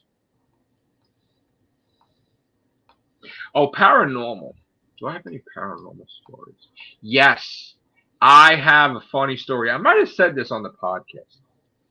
So it was rumored that my KB Toys in the Staten Island Mall, that whenever that opens, don't exactly know what year, there was a rumor going around that someone died, a worker in KB Toys. I don't know if it was this, I don't know what, was it the 80s or whatever, that someone, that the person broke their neck in the back room, the boxes fell, and he died, right? So that was a rumor. It could not be confirmed or whatever. But there were paranormal things in that KB Toys. That KB Toys was haunted. Okay. I don't know whatever stores are in that spot now if they're haunted, but that place was haunted. So we had a situation where at the time I was running an overnight crew to pack out the toys for Thanksgiving, Black Friday, and all that shit, right? And I always was aware of this thing, right? I had a thing where I went to the store at 6 a.m, only one in there. My stomach was active. I had to go to the bathroom, right? So I had a wooden door, right? So I had to go to the bathroom, and then all of a sudden, the door, somebody was banging on the door. Banging the door, right? So you're like, get out! Get out! Like the horror movie, get out, right? Yeah. So I'm like, what the fuck? Right? Came out, nobody's there. What? I'm doing a podcast. Oh, that was weird. She just talked with you. Did You just scared the shit out of my audience. I'm doing a ghost story.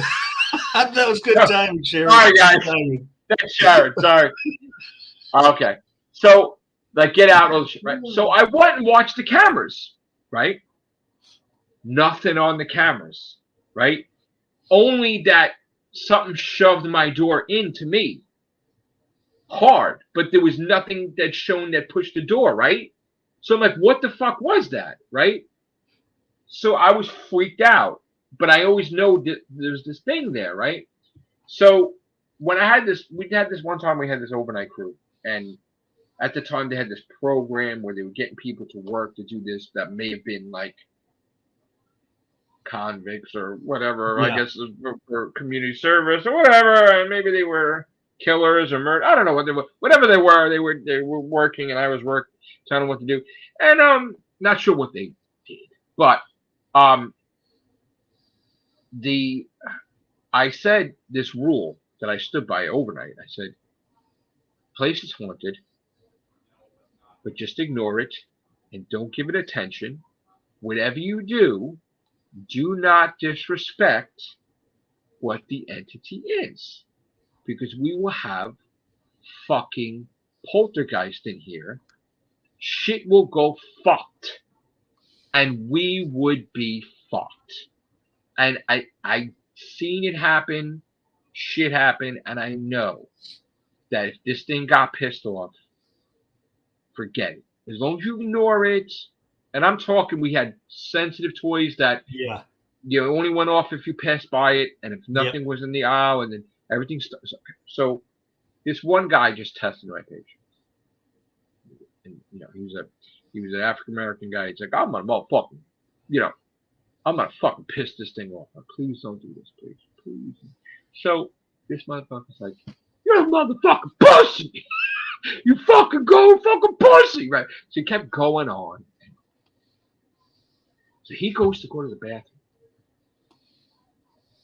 All of a sudden he said, and whispers like that fucking movie, right? Like what, right? So he goes in the back and he hears this. The toilet bowl starts flushing itself. So this black guy turns white and he's like, nobody was back there. right? And you could tell nobody was back. So he's insane. He's like, oh. All of a sudden, fucking stuffed animal starts flying off the top shelf and hitting him in the face, right? He's walking. They're hitting him as he's walking, all on the top shelf. Nothing pushing him. What the fuck? What the fuck? He's like, fuck you. Still. I'm like, oh shit. So I'm starting to see this. I'm getting nervous because I didn't want it. I don't want to like this thing to do anything to me or whatever. I'm getting scared, right? But I'm like trying to be cool about it. So then the whole fucking thing falls off, all off the top. So he's like, what the fuck's going on? Shit in the front started going on. Like, oh shit. Shit started falling over in each aisle. I'm like, oh fucking shit, right? No, I'm swear to God, this happened. So the kicker was the guy's like, what do I fucking do? What do I fucking do? Shut the fuck up. So I was on a ladder. The ladder moved while I was on it, and I fell off the ladder. And nobody pushed the ladder, but something pushed the ladder. And they saw this, right? So then I'm on my feet, and then I was pushed. And they're all around me. The workers are behind me, seeing this shit happening. I was pushed off my feet, maybe like 2 feet. So I got so scared. I'm like, that's it. I shut the fuck out of here. We are the fuck out of here. We punched out and getting the fuck out of here. I said, I told the manager what happened. He knew this thing exists. The other worker, he saw this apparition one time in the store because he made fun of me. But when he saw the apparition, he fucking freaked out, right? They didn't even question it like I'm making it up because they knew the thing happened. They all had their own thing that they kept to themselves. They're like, absolutely no fucking problem. Corporate didn't even fucking say a goddamn fucking thing because, I always believed in ghosts. I've never believed in ghosts. No, I always did. 100% always did. So I always did. And I always did. So this freaked me the fuck out. So I said, I'm never doing it overnight again. Right? But I do get somebody else. Get somebody else. It's happened because the odds are that the thing would happen like 99% overnight rather than broad daylight, but it did happen, right? So, but very rare. So I said, no, I'm done. Done. That guy quit completely. And most of the night crew quit. They're like it was not most, I would say about 4 or 5 people quit. If there was like 40, whatever. But that guy definitely quit, never came back. Never came back. And then I guess that they did overnight. I didn't do it. I did it in the day. I packed it on the day. We didn't do overnight sometimes. No, fuck that. That was crazy. Never forgot that. Here's what happened to me. This is really, really weird. Like I said, I don't believe in ghosts, but I never have. It's just, to me, I'm one of these. Heard the whispers. I heard the whispers before. I'm the type of person that it's like, okay, you want to blame it on a ghost 1 minute, but you don't want to blame it on a ghost another minute. So you just got to be 100% one way or the other. But anyways, I'm getting off the subject. I believed in ghosts before that, but okay. But nonetheless, we were doing the whole spring cleaning thing at Sears, and we had one of those open tops in front of one of our doors. And so I had to call a manager to open it. I forget if they opened it or if I eventually opened it, but they had to at least unlock it. The door goes up the normal way. That's not the paranormal thing.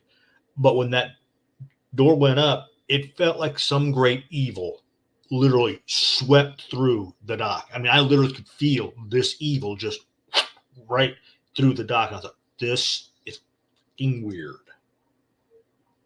I mean, I know none of this stuff ever happened before, but just on this particular day, when those doors went up, just some evil, just like literally invisible evil force just came sweeping in, and I could literally feel it. And it was the What most was the thing that happened to me? Was it 6 months ago or 7 months ago? Remember I told you that I had sleep paralysis, yeah. and then I woke up and I took a picture of the fucking thing above me. I don't I think think I showed. I think a picture of it. I know I you said took you had pictures. paralysis. I took pictures, and then I had the thing that outlines the right. And remember, I think I showed it to you on. I think I might have sent it to You you or showed it to probably you. did, but And I said I showed my kids about it. They're not kids; they're 25 and 23, but and they're like, "Oh shit, that was fucking freaky." But it was a thing, like when you have sleep paralysis, you feel like yeah, something's draining you, right? Like an evil thing. yeah. And I was able to get control, and I took a picture because I had my phone next to me, and it was like this outline. Ooh, It was so weird. weird, right? But the app, it like outlined in that. You know how that thing was I had it, but I deleted it because I don't want to know every fucking time if there was a thing. So you know, I would think if there was something there, and it says, all right, it was like, what's that? What was that app? It was like a thing about the ghosts, right? It would outline them Yeah. if there was a thing. Oh shit. Yeah, I fucking after that I deleted the app. I'm not. I was like that. That was like 7 months ago, I think. Right? I don't even know if I had this picture on my phone, so I might have fucking deleted it because I got freaked out. It's somewhere. But yeah, that was fucking nuts. But I don't know if you would call this paranormal or not, but it was the year in which Into Darkness came out. That lovely movie. Into Darkness, what? Star Trek? Yeah, Star Trek. Oh, that shit. Jesus Christ. But that entire day, it was like deja vu. I mean, literally, right. Though somebody just rolled the clock back, and I was witnessing everything again. There was a conversation. It was like a joking conversation with two buddies who were arguing. Right. That felt like it was like the second or third time. We had our hardware manager came in and said, "Who left the patio gate open? You need to take care of it." That felt like deja vu all over again. Because all that day I was thinking, because I was going to get off early enough to see the movie, and I was debating whether to go that day or the next day when I was off. But anyway, I'd gone to see that movie that day, and from beginning to end, it was like I was seeing it for the second or third time. Everything about that movie was like, I've seen this movie before. This has got to be right. And I know a lot of people are going to think like, "Oh, you saw previews, no, or you saw it was probably like you had a dream, trailer, you saw a talk show host." I'd gotten away from watching all the talk shows, and I'd probably only seen one or two movie promos for it. But this was like literally, I was watching this movie again from beginning to end. It was just so weird. All right, so we're gonna talk about this stuff now. We heard that I don't want to bring everybody down. I'm sorry for saying this, but we lost a great gal this past Monday. The wife to Paul DeMarco, who does the whole Totally 70s show. Oh, she passed away this last Monday.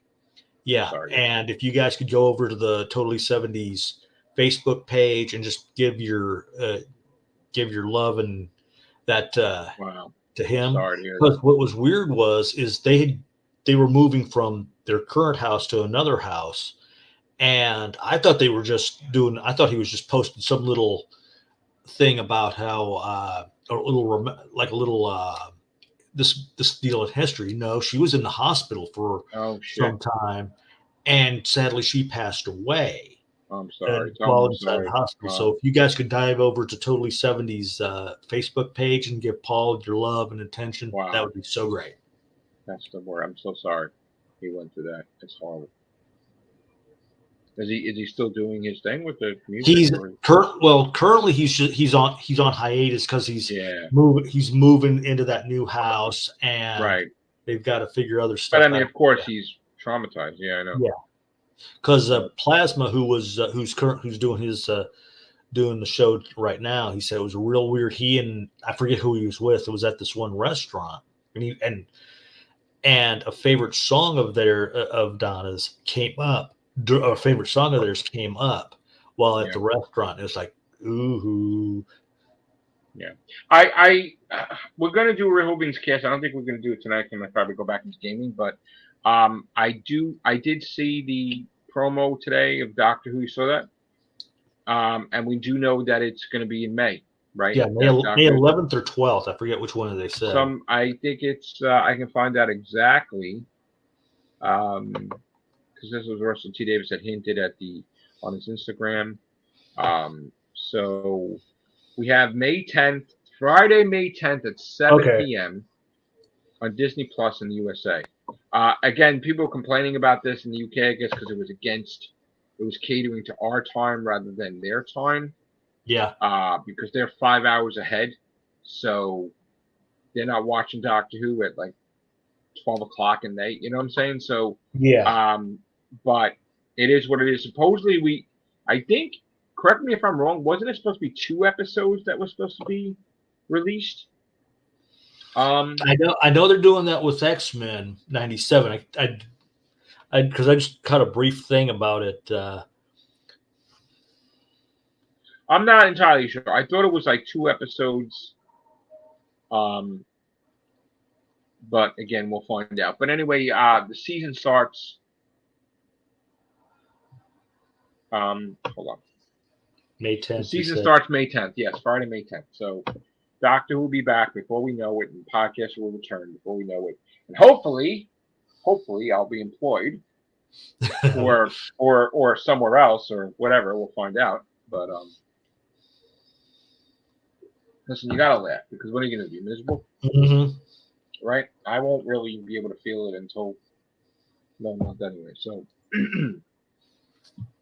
the way I feel, I'm completely innocent, and you're completely innocent. Horrible. They're trying to shaft you.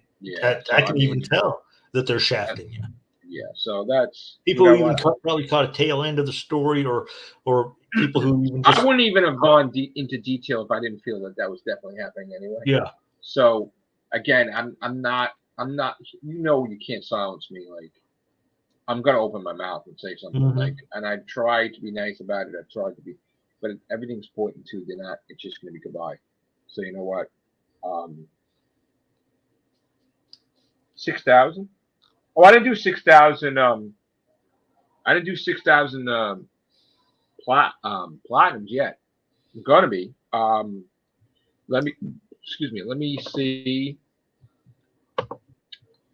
I didn't get any real platinums today, I don't think.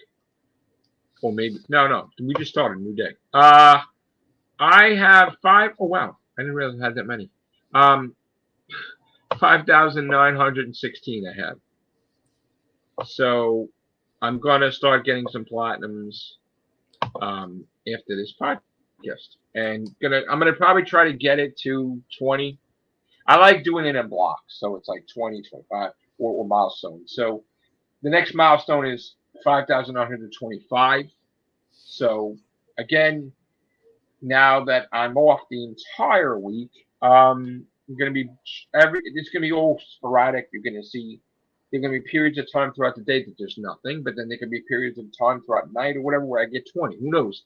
But it's going to be gaming at some point. I mean, I was playing Tekken 8, had time to just play a AAA title and just get some trophies. Just had the internet fixed. So now I was just on the phone with the internet provider, and they have something new for me that I have to talk about on Friday. Because you know me, like now, if I'm going to be doing the streaming and more podcasts, I don't want to have anything that's going to be weak, right? And we've had weak stuff. I've had weak internet. So I'm even though one of us pause real quick, and it's like, okay, we're getting kicked. Well, I'm tired of that happening with our podcast. So they gave me this proposal about sending me this free thing to try out for weeks, and I said I am open to it because I want to improve the podcast. I want to improve the streaming, and so I'm open to it. So, but I'm not going to commit to it yet because I want to wait. I don't want to really, because it's going to be free for a little bit, but then I have to pay for it. So I kind of want to wait until what happens with the job thing. Yeah. and not add any expenses onto my name. But I am leaning towards this revolutionary new internet thing. Going to try out. And that way, hey, if you're a tester, they'll probably go, "Hey, look, this guy." They're promising me that it will be the best thing for the PlayStation 5 for my podcast. It's revolutionary, and they're willing to give it to me for free for like a few weeks. But then after, I'm expected to pay. But this hair is just blowing my face. I sound like Joe Jupiter for a second. I'm only 13 platinums away from Macomb. Really? Damn. Well, okay. So let's talk about that now. Here's the thing about me, and Scott knows. I'm not going to stop at one. Because I said, just one gray hair. Oh my God. I said that. Did I have a fucking scissor? I believe. Said that. Before I got my haircut. Look at this fucking hair. I said that. I was telling the barber, I was telling the little beautician, so they got to some point. There was fucking wet it, see? I wanted to literally reach up and just grab that strand. It's just one thing. Like, I can't pull it out. I said that I'm going to. After I get number one in America, I'm still going for the world title, and I want to have the most platinums out of anyone. So that's not going to. I'm going to keep going because I want to have Guinness Books of World Records. I want to have trophies, but actual trophies. I want to have that. And why stop if you're getting so close? So I'm going to. The goal is to pass Akum, to pass Ikamezi, to pass David's, whatever. All these people, the goal is to pass everyone. And that's the goal. But right now we're doing short-term goal. I'm trying to get 4th rank. So I was looking at I did do a couple of videos today where they saw me playing. For whatever reason, my PlayStation 5 is not allowing me to have a little split screen thing to where you can hear my voice too. I don't know what I'm doing wrong. By went in, I thought I fixed it, but didn't. But yeah, it just look up IV Doctor, the blind dyslexic, and you'll see. I know at least one of my latest video, and of course I was being a little bit douchey. So, and yeah, again. But like you said, I was being douchey, but I wasn't going to the standpoint of going after people who were doing sale and buy missions. I never do that. Do that. Okay, but go ahead. The number one person in the world has close to 10,000, not 10,000 yet. But I just want to address the gamer that is under me. That is, I am 5th rank. He is 6th rank. Moribund 13. We've had conversation. I've mentioned you before. Moribund 13. So this is what I could tell you about Moribund 13. Sometimes this guy wakes up and drops heavy cash and says, "I'm just gonna get 100 fucking platinums in a day," or fucking crazy shit. The person wakes up and plays this to his ass. And then he jumps up positions, right? So me and him had danced before, where he passed me. I passed him for a while now, right? So he was under me, let's say, by 50 stars. Now, technically, 50 stars could be like 6 platinums per star. So 50. But if this motherfucker is doing like 100 or ridiculous amount a day, right? In the past, because I was working, he would pass me, right? No matter what. I'm not working right now, but I'm well aware. Listen, I'm well aware to look behind me now while I'm trying to get to know that these motherfuckers wake up sometimes. The problem is, or not a problem for me, they get to this thing and then they run out of gas. So they'll get this short spurt. They'll be on top for a little bit, but then they'll be finished in a day or two or a couple of days or a week or whatever. And then they go silent for fucking like a month. Then they wake up again. So this guy is like a volcano. He woke up again. The other day he was at, I think, 50 away. Now he's less than 50 away. So he is 30 away, I think. Instead of yesterday he was 50, now he's 30 away. So this motherfucker is moving. Okay. Moribund 13 has my number, meaning he is going to try to fucking destroy me platinum count wise. Past me, he's trying to reclaim the fifth one. While now, of course, you got me in an off day. So yesterday was kind of an off day because I was dealing with nonsense, I must admit, because I'm trying to fight for my job, right? So nonsense. But rest assured, Saturday will be all about gaming, and Sunday, and Monday, and Tuesday. So I'm sorry, Moribund, for the future, because I'm going to fucking get a ridiculous amount of platinums. So it doesn't matter what the fuck you spend. Now, people really say, well, Matrix, but I got him now. He's going to be broke.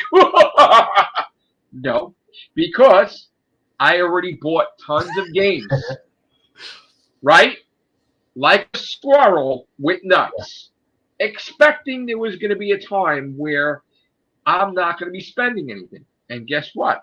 That time is coming up. So I have 369 games sitting, waiting for me to play in PS5. And I have 300 and additional 30 in my PS4. So technically, I have a long time where I don't have to worry about buying anything. Of course, though, I'm like a baby. I'm like, I want to buy new games. I want to play. No, now I have to. Now I have to beat what I have and not buy anything. But I won't be phased if I follow all these fucking notebooks that I bought in the house, writing I have plans for everything. You're going to do this, you're going to do this. So you made me see me playing weird shit, like One Night Stand, fucking 10 versions of it. I don't like those games, but okay, I may be a thing But where you're I'm a gonna have cat. to need those in order to Listen, get to where you there want, might be yeah. games you see me play trying to find a cat in a fucking tree. Okay, there's tons of those games out lately. Oh, you should. I'm surprised you guys didn't hear me the other day. I was doing GTA 5, and it was like you had to find this 1 terabyte. And the one thing I hate about GTA 5 is they give you these search missions, and that's the one thing I hate. They give you this yellow circle, search here. I was like, oh god, I hate these at this area. I hate these. I eventually found it. Of course, I'm surprised you all didn't hear me with how I was coming up with all sorts of phrases and combinations from the 4-letter handbook. But Okay, so funny story. Billy's bringing it up. So if you remember the famous story, I said I woke up, right, on January 1st, whatever year it was, right? And I said to myself, I want to be #1 in America yep, on PlayStation Clubhouse. And then I want to go for the world title. So what I did was I believed this when I woke up. I said, you know what? Why not? Why not me? Whatever age I was, why not? Because gaming has been my generation. We created gaming. Atari 2600, Atari 5200, yeah. right? So who better than my generation, me, to be the #1 gamer, right? So I woke up with this thing, all refreshed, all regenerated. I'm going to be #1 in America. And I fucking went next to my kids, Joseph and Anthony.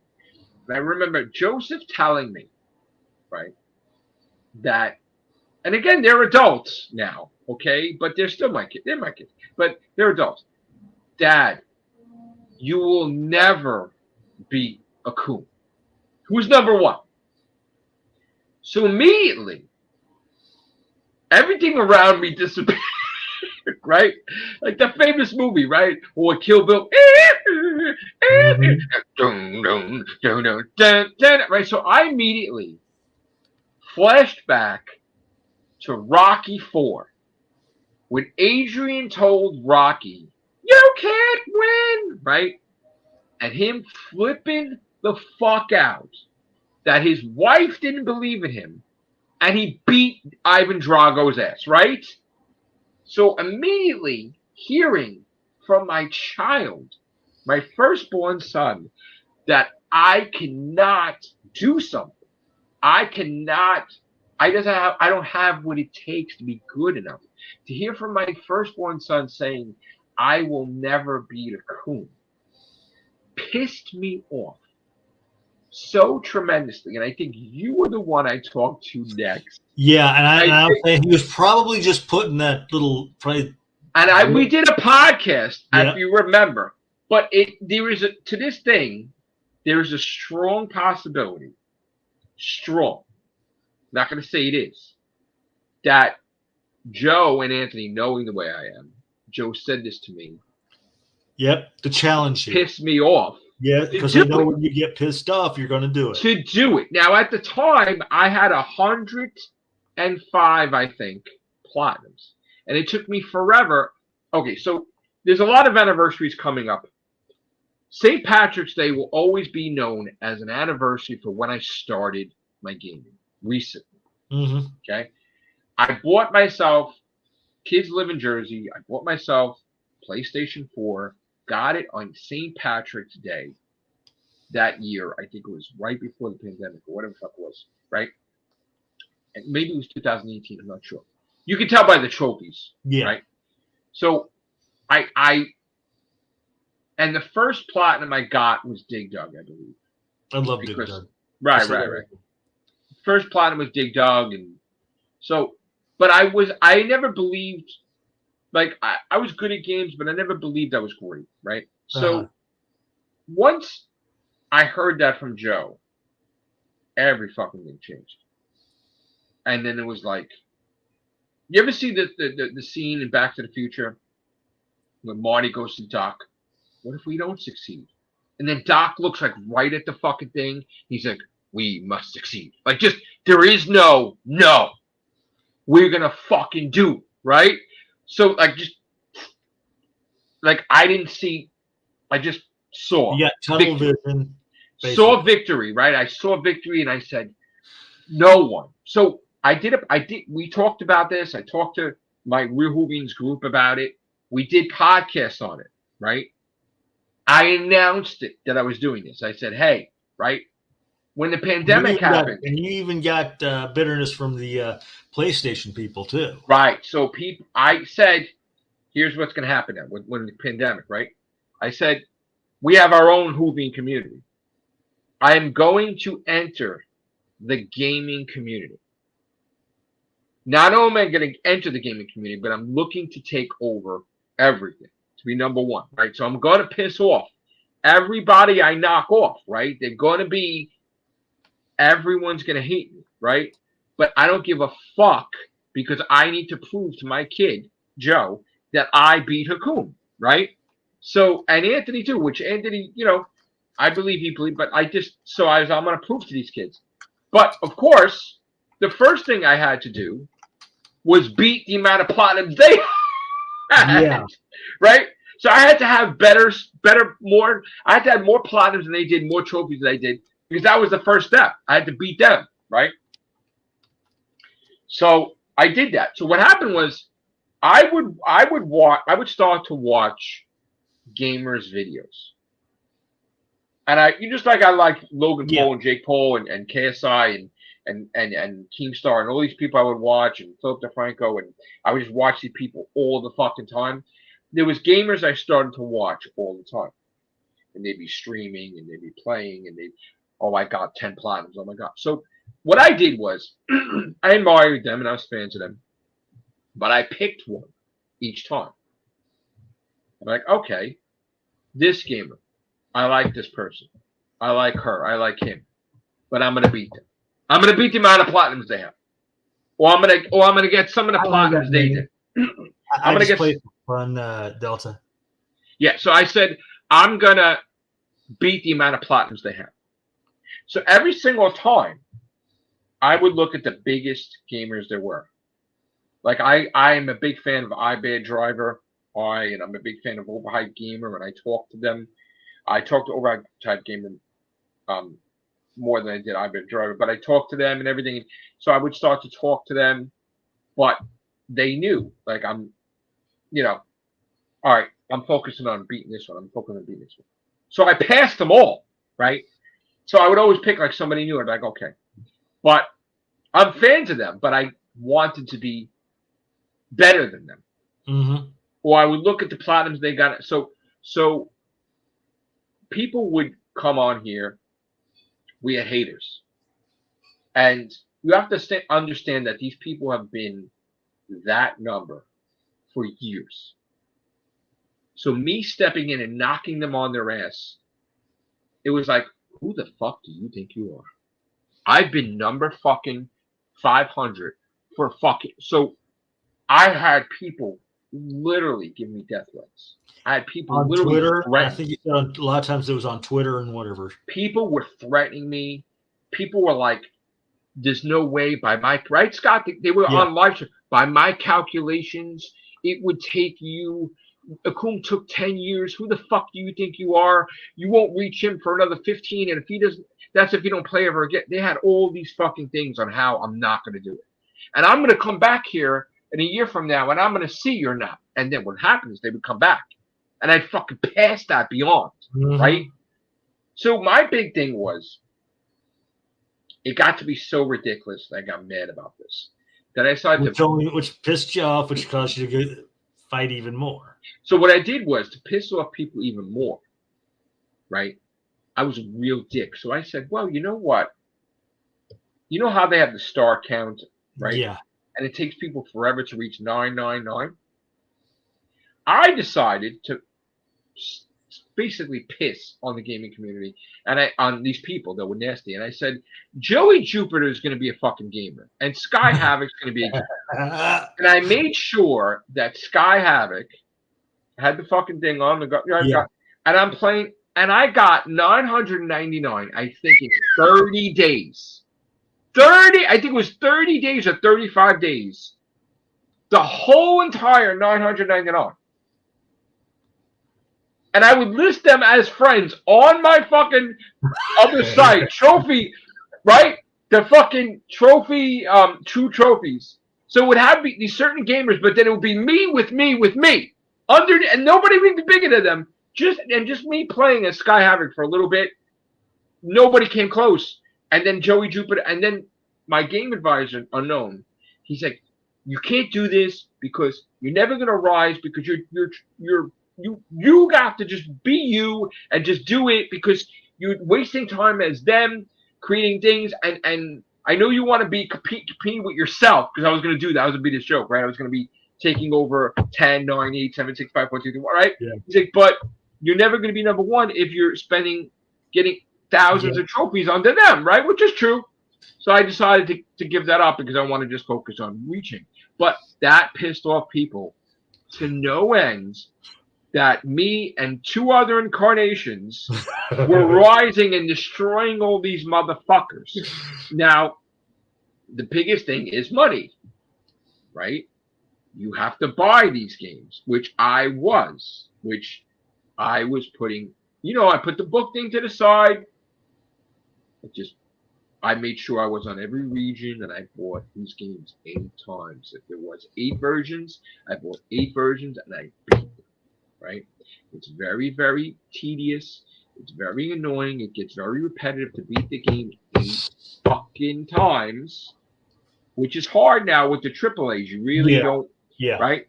But when they pissed me off about so the next thing would be is they tried to distract me psychologically and say, you're not a real gamer because you didn't get enough AAA titles. And they said, I don't think you can platinum Bloodborne. And what did I do?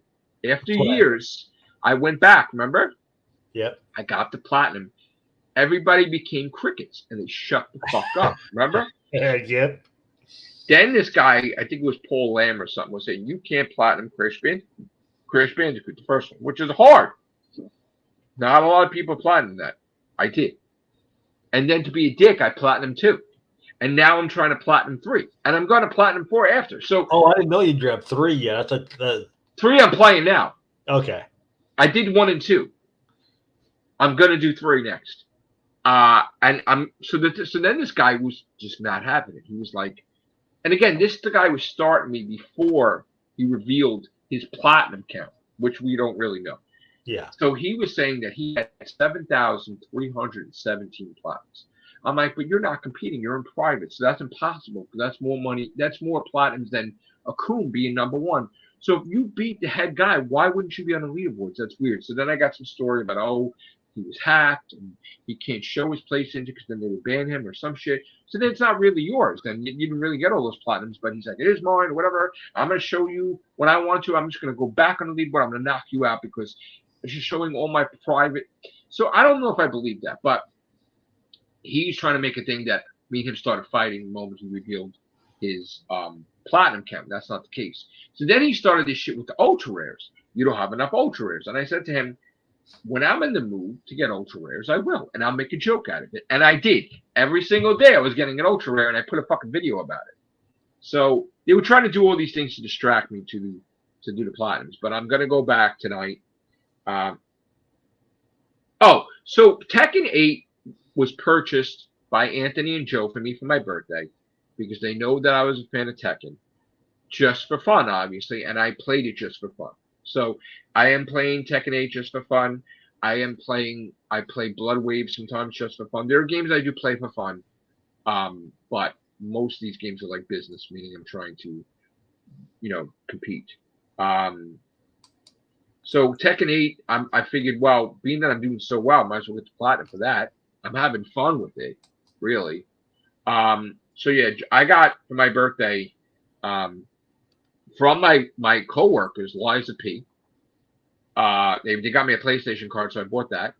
From my game advisor, I got $50, so I bought what did I buy? Was it Street Fighter 6? And then people gave me money, and I got the Tomb Raider thing from Sharon because Sharon gave me money.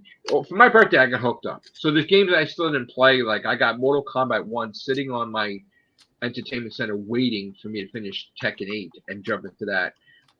So I have a whole bunch of games that I purchased. The only thing I didn't purchase that I wanted was RoboCop and I think the Metal Gear Solid collection, remastered collection. But I'm hearing that with Tomb Raider, there's a glitch, right, Scott, where it's just you can't obtain the trophies. It's fucked up. Yeah. And I don't know if they're going to be able to fix that. How do I feel about YouTubers like Nick AR, who's not even competing, but trash talking leaderboard leaders?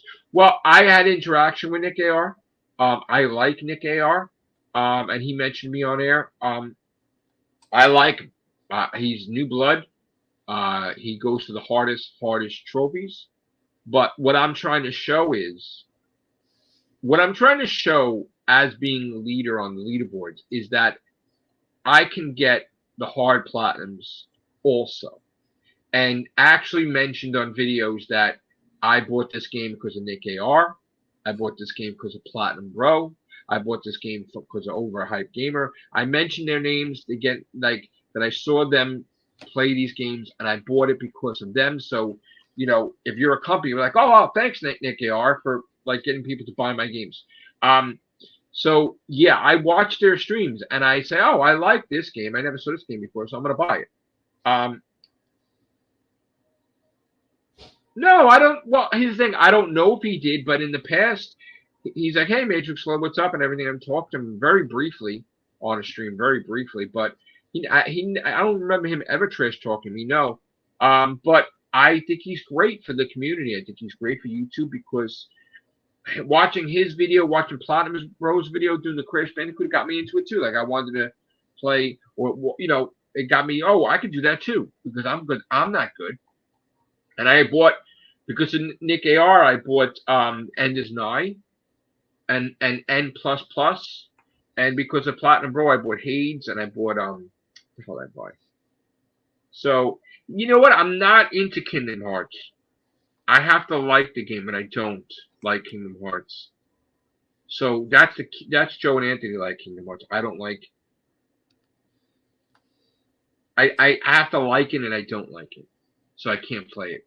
I think I said to Unknown was my game advisor that he was like, "Oh, you should buy the Final Fantasies," and I'm like, "You don't understand. If I buy the Final Fantasy, it's over for me for gaming because I will not. I'm such a huge fan of Final Fantasy VII.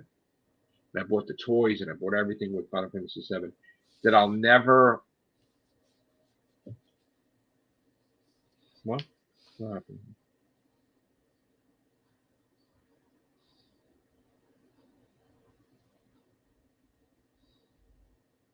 Oh, okay. I'm not a fan of Kingdom Hearts. I don't know why, but what was I saying? I don't know. Oh, sorry. I was saying like if I got into Final Fantasy, when I played Final Fantasy, I stopped playing every single game in existence, and I was just grinding and grinding and grinding and grinding. I never did that before, right? You okay? Me, You I'm getting good. tired? Yeah. You getting tired or no? No, Oh, okay. Just let me know if you are. All right. I'm sticking to I it. won't be playing anything else, and that's the problem. Oh, that's how I am. That's Yeah, how I have to. You are with GTA. So if I got into GTA, which I'm not going to, because of No, well, here's the thing. I play it, and I can definitely say it's. Was it the guy Faruski that they zapped into a board and then he got banned from the? He wasn't even his fault. Yeah. After seeing that video, I'm never playing GTA because I don't want to have anything that's going to ban me from anything and not be my fault. I'm already going through some bullshit with work with suspension. So, I actually will not be playing Grand Theft Auto. So I'm not going to play anything where I'm at right now they've got a lot of. They're saying that I may play it under a different account because of their level is so high that they're doing certain little glitches, which is. I may play it under a different account, but I'm not going to play it under my main account.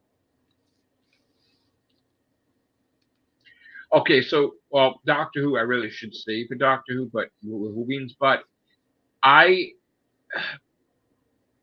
don't like the bi regeneration. Me neither. But I love Shooty Gatwa. Mm-hmm. I love Ruby Sunday. I didn't love a Christmas special though. I love the song, but I didn't love the Christmas special though because my take is that I know writers got to change things, right, and showrunners, but Doctor Who was a certain way for a long time. But now, if you're going to start going Game of Thrones and you're going to start introducing goblins and dragons and mythical, what's the word? Is it magical? If you're going to start getting magical with Doctor Who is sci-fi. So now you're getting magical with Doctor Who. That's fucking weird. I mean, they did that with Battlefield somewhat, right? Yeah. When they mixed technology with magic. Yeah. The magic is sort of like the paradox of Doctor Who, because magic doesn't really, or shouldn't really exist, right? But yet, the toy maker is kind of magical because of powers, right? So I kind of am really against the magical aspect being in Doctor Who because I feel it will destroy the show. Because somehow you're always supposed to explain what's going on in Doctor Who. It's supposed to make sense because that's what the fun of it is. If it's a thing where you don't have to worry about it making sense, then it's pointless, right? So if the Doctor can never die, that's pointless. If the Doctor can, if every Doctor that regenerated can still exist, that's pointless, right? So, like, you can't have it that way because then if the Doctor dies, there's 100,000 Doctors in the past that just, right? Yeah. Common sense, right? It would never end. Yeah, you want it to be, you can't have it to be weird. Like the X-Men, right? You don't want to be, I don't want to say finite in a way. But it's like when the X-Men, they died. Oh, Professor X grew him back in a pod. And starting the 20th is X-Men. Wolverine died 150 times, but yet in the past he never died, maybe once every fucking 15 years, right? But now, just grow him back in a pod. Just erase his memory of the last 5 weeks, right? Even like this shit got ridiculous. Even in Marvel, like Scarlet Witch died, she came back, they erased for her memory of fucking 5 years. That's ridiculous. Now what? They're killing the Beast off and they cloned him, and the Beast clone from the 80s is going to take over. That's ridiculous. So I don't like it to be easy like that with Doctor Who. It just you don't need to explain, right? It just, who cares? No, it's got to be, besides being fun, it's got to make sense. And these goblins that can travel through time, it makes no sense, right? I mean, it's basically like the Weeping Angels, but like even them, there was somewhat of a rule, right? Or some rules, even though. Yeah. Like, how do they travel through time? It's like, you know what I'm saying? It's like, so the toy maker could travel through time without traveling through time just by walking through a door, right?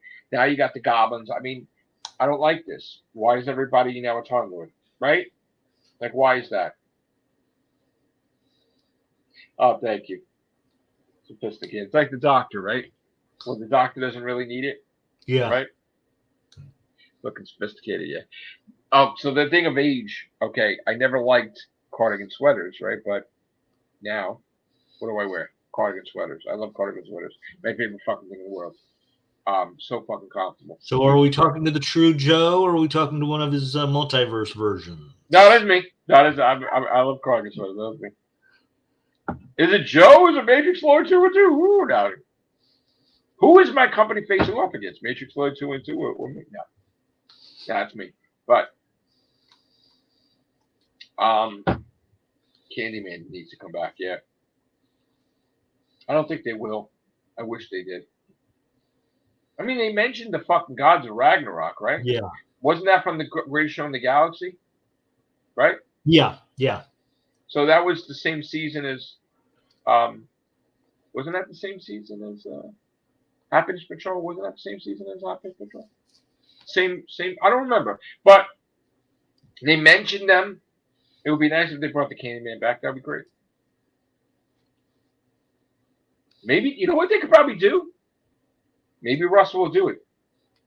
He might bring Sylvester McCoy to like Seventh Doctor to battle the Candyman with Ace.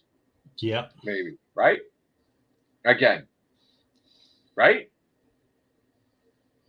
That would be awesome to see. No, I know you say you don't want to see I know you say you don't want to see the Truth Doctors come back because of how they were treated or how they acted. But to me, if knowing Russell T Davies, he could fix it up just right to make it appear as though the ones that were first appeared could have been heretics. Well, the thing I'm worried about, the thing is, you want it to be your doctor. Yeah. But they're kind of not. I know. That's the problem, right? So if we can make it where, if it was made it where their future incarnations, just like David Tennant became again, right? Yeah. I'd be fine with that. But not that they're from a different universe. Because wouldn't that be weird if they want to be with our Ace? Why can't you be with your Ace? Right? Yeah. That would make no sense, right? So I don't believe the one regeneration energy had the power to create multiple universes. No, one regeneration energy with extra fuel, like from the Time Lords, was able to destroy the agriculture and the planet of Trenzalore to make it a barren graveyard. One regeneration energy. Yeah. With that was added effects. Yeah. From the Time Lords, because they gave them that extra pump to destroy the Dalek ship. But one regeneration energy cannot create multiple universes. Mm-mm. That wasn't really said that Russell T Davies actually going to do that. He said he as a fanboy, if he was a teenager, that would be nice to think that way. But to actually say that's kind of ridiculous, actually. You know, like the regeneration energy doesn't travel through time. The regeneration energy, right? To back to the past Doctor, that wouldn't make any sense. So in other words, you're saying the regeneration energy duplicated every single person in the universe to fit that reality for him, and made a TARDIS too? That's just ridiculous. Yeah, I mean, I got. That's lazy. I thought it was that's late. That's either one, lazy writing, or second, somebody who didn't know Doctor Who as well. I mean, I understand that they had to give a TARDIS to Shooty. Yeah, but I thought it was ridiculous that they made another TARDIS like that. I could get it; they used his energy to create one but one is the true TARDIS and one is not, really. And they're going to explain that Shooty's TARDIS is the real one, and the other one's not, I guess. And supposedly David Tennant's coming back in a cliffhanger, right, or season finale to show maybe his TARDIS gets destroyed because it's not the real TARDIS. Maybe the TARDIS is like a ganger, like you know how they fell apart, lost cohesion. But maybe his TARDIS becomes the memory TARDIS. That's true. Maybe David Tennant regenerates to a little girl, gets her memory wiped, and is chased by the Daleks to a portal, and then that's because of the Toymaker, and then that kid gets raised by Tech-Tayun, which means that there are two Doctor strands out there. There's the one strand that's the current, and then there's the other one that's deviated, which would mean that David Tennant's lineage on would be different 15, 16, 17, 18 Doctor, but backwards, right? So it would be like the fugitive doctor will be Doctor 25 or something, right? Yeah. Right. So, I mean, if it did it like that, that would make sense, I guess. But I wouldn't want them to do that. I mean, kind of want David Tennant to be remerged back into Shooty. I don't want them. I'm going to say this. I know I've said this in the past. It just feels as though Russell T did this just as a backup in case the storylines that he does with Shooty are not welcomed as well as they might be happening. I mean, we don't know yet, but are not welcomed as well as he wants. So that way he can go back and go, well, because this Shooty's actually further along, so we can. Well, we know that she didn't work out. Yeah. Because she pissed off Russell T Davis, right? So he fired her. Yeah. Right. So he didn't care. He scrapped the scripts. He on the fly recreated the scripts as they went along, right? So he fired her like flat out, not tired of her bullshit, and she immediately got downgraded, even in jobs, right, to the shitty job I guess she didn't want. So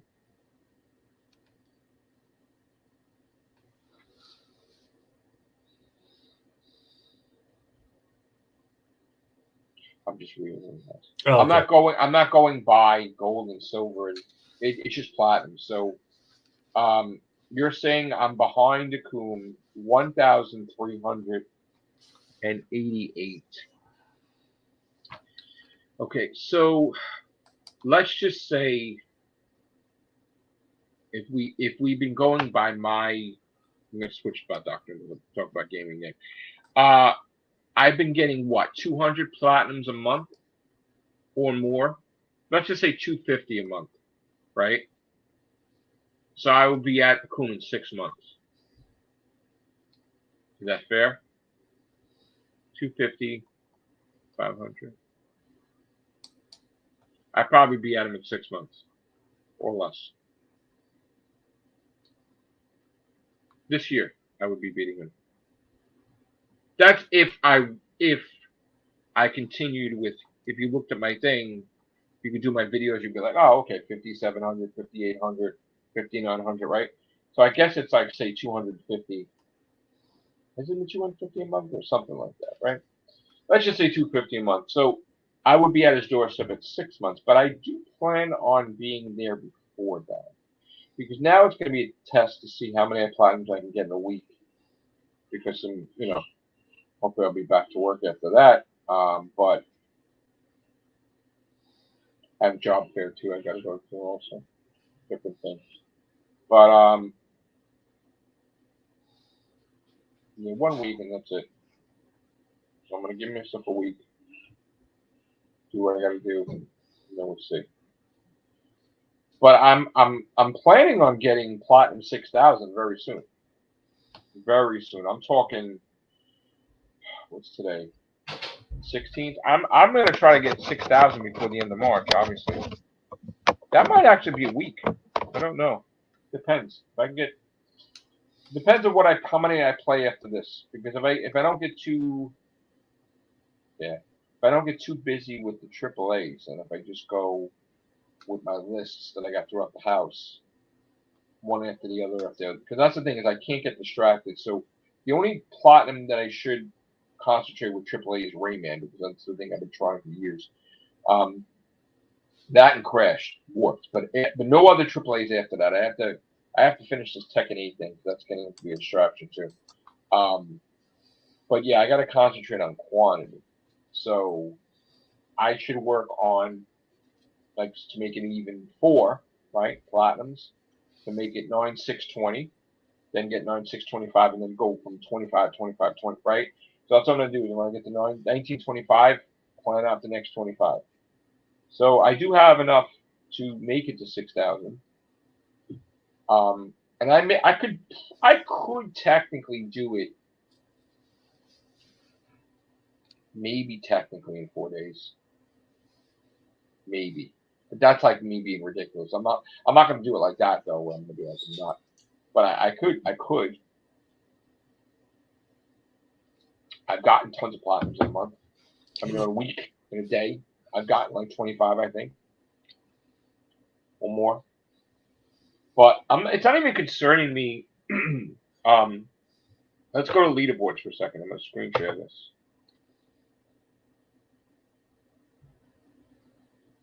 No, they do. I just don't look at it like that. I just go for platinums.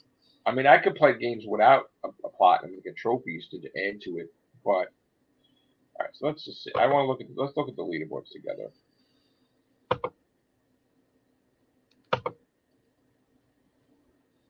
All right, tell me if you see it, Scott. Okay, so there is a Coom, 2261 star count. I'm using by star count, right?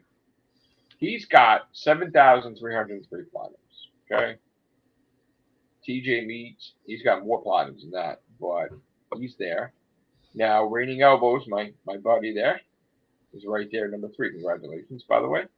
Mr. Dealer. He's trying to run for me. I saw that ever since I was getting caught up to him. This motherfucker's running. I saw he's running, but he doesn't have enough gas. I saw him running, but I'm not worried about Mr. Dealer. I'm worried about this guy behind me.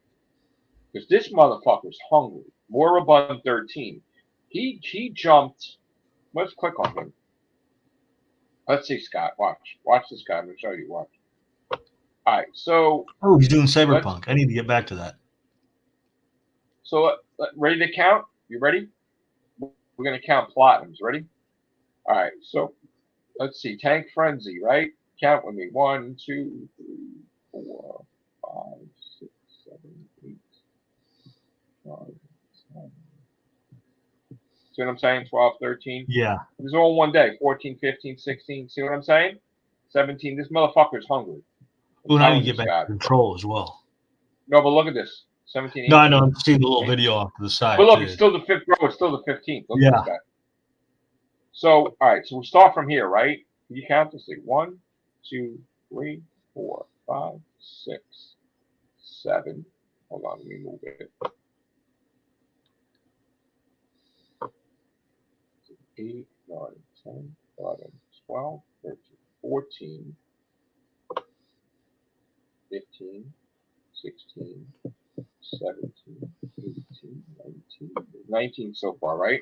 Yeah. 20, 21, 22, 23, 24, 25. So while I was doing this podcast, see what I'm saying? Mm-hmm. While I was doing this podcast for 2 hours, Scott, this motherfucker has gotten, what, 20, what did we say, 22? 21, 22, yeah. 22 fucking platinums in one day.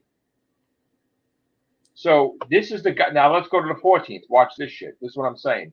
This motherfucker's hungry. Okay? So 1, 2, 3, 4, 5, 6, 7, 8, 9, 10.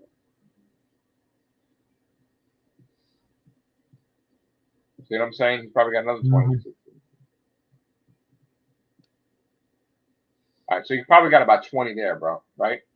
So this is what I'm saying. I have to worry about this guy more than the guy that's a little bit ahead of me. This guy's hungry. So now here's the thing. In theory, okay, let me just shut this down. No, please, no, I don't want to stop this. Oh, stop screenshot. Okay. All right. So in theory, if this guy gets 25 a day, and I got 25 a day, he doesn't move. Nope. Right? He's stuck no matter what. So, of course, I got to get platinums to get ahead. But I have to make sure that I get either the exact amount of platinums he does or more. So this motherfucker is stuck in the past. Okay? So right now, he's still behind me, I guess, 30 stars, which I don't know how I got to calculate it, but I have to make sure that every platinum counts and I get a certain amount so he can never fucking move up ever. So if he gets 25, I have to get 25. If he gets one day 19, I have to get 20, 21, 22. Yeah. And this is going to frustrate him because he runs out of gas.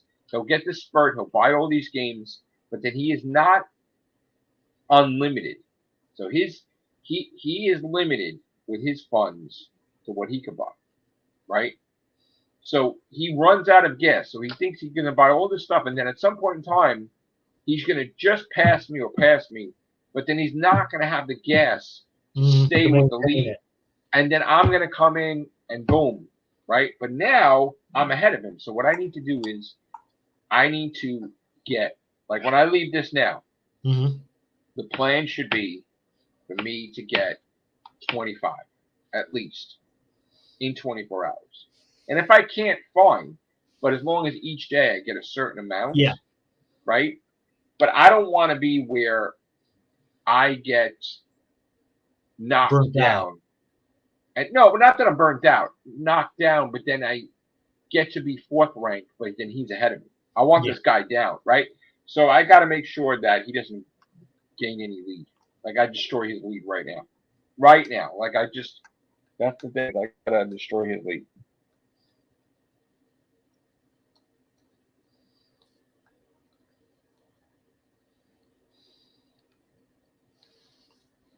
No, I'm saying every trophy counts, Delta Blake. But like I was having this conversation with Liam, right? Liam's like, "Oh, I need more silver trophies." Why? Like you don't when you play the game has gold, silver, and bronze, and a plot. But you can't calculate it where. So what are you gonna do? You're gonna just beat the game for the silver trophies and leave it for the platinums? That's not trophy hunting. That's like, you know what I'm saying? Like you're never gonna get more silver than certain. You know what I'm saying? So I was trying to tell Liam that doesn't make any sense, right? So with this guy, I'm playing the games. I'm getting all the trophies, but the platinum too. But I could play games that have more trophies, like a game that has 50 or 71. Yeah. It's not like it used to be like that, but I could gain my lead by beating games without a platinum and then getting the regular trophies, which I may. But I got to get to my list. I got to beat 25 games from now until 7 o'clock tomorrow. Because it for some reason, no, 8 o'clock tomorrow. For some reason, because of the time zones, they shut my day off at 8, right? So in other words, if I beat a game 8:01, it's considered the next day because I guess the main office is in a different time zone, right? So I have from let's say 2 o'clock in the morning, which I sleep too, right? But I have to 2 o'clock in the morning to get 2 o'clock in the morning till tomorrow at 8 p.m. at least 25 games. I'm not going to get 25 games, I don't think, but I should get 25 games. So that way, Moribund can stay exactly where he is. But see, as a trophy hunter, you got to look behind you too. Mm-hmm. These guys get tired of being behind you, and they want to. They just. He probably got paid, maybe, and he's going crazy.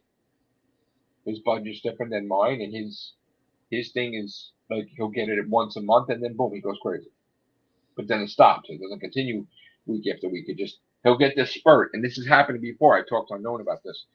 He'll get a spurt, and he'll get like he'll pass you, but then he gets there, and then he gets beaten a day because he doesn't have enough to be ahead of him good. You know what I'm saying? Yeah. Unless maybe it changed, maybe his pay. Because if you don't have the money, you can't buy the games, right? So it's just about I have the backlog, so I don't need to buy anything right now. Thanks for coming in, Delta. Yes, Delta. Take care, Delta. Have a great day, great night, whatever.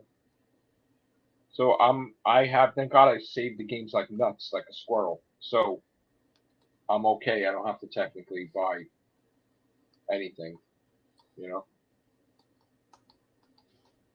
there's a lot of games in there. There's AAA game. Even if I ran out of games from the libraries, right? I have my shoebox of games that I don't play either. That I can play too. So if I had my way, I would platinum Crash Bandicoot Warped. I would platinum Tekken 8. But I can't stick with those games. I have to do all these games.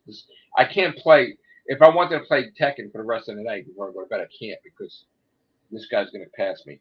You know what I'm saying? I don't want this guy to pass me. Yeah. But now there's no excuse because I'm off for a week, so can't say anything. If he passes me, then it's my fault.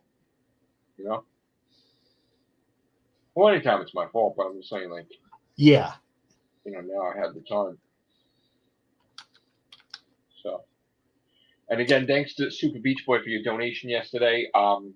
Like I said, I'm going to get off here now, but I do appreciate everything you guys do, and I would appreciate whatever donations you can make to my YouTube channel. Much appreciated.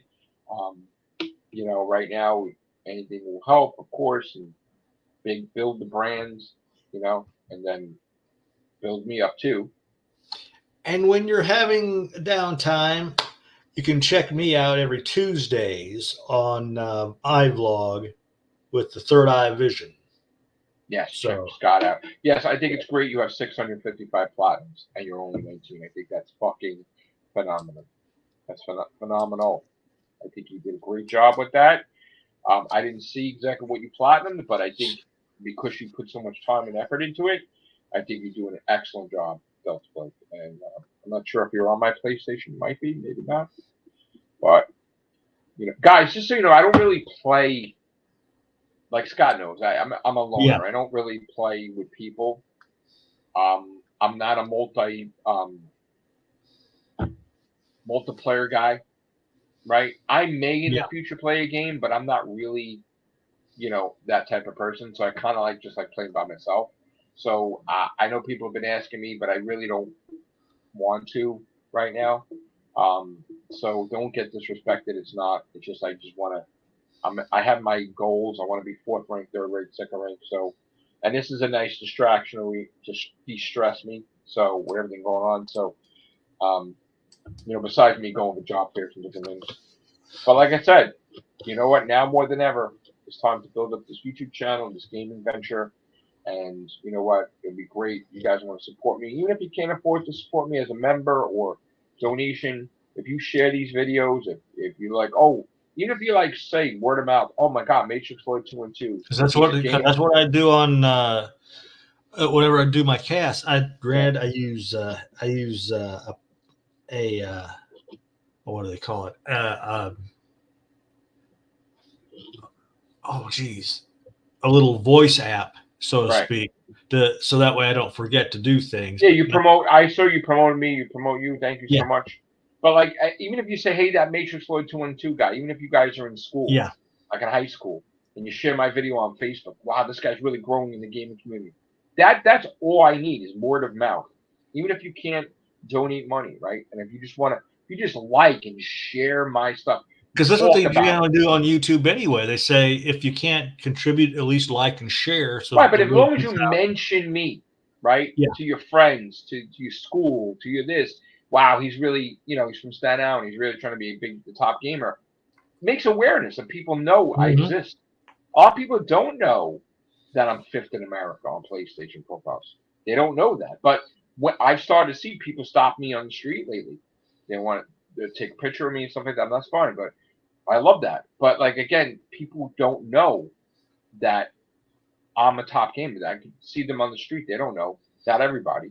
So it'd be great, even if, like I said, if you can't donate, or if you can't, to my PayPal or my YouTube thing or Cash App or whatever, you can't do any of that stuff. That's fine. Just share my stuff. That's all. And mention my name. Talk about me to your friends. All right, I'm gonna go back to gaming. Thank you, Scott. Thank you, Billy the Kid. Thank you, Delta Blake. Thank you, Bad Wolf. Thank you, Unknown. Thank you. And when you get off, I'm going to dive over to Plash's show and continue watching him. Thank you. All right, guys. Have a great day, night. Take care. Bye for now.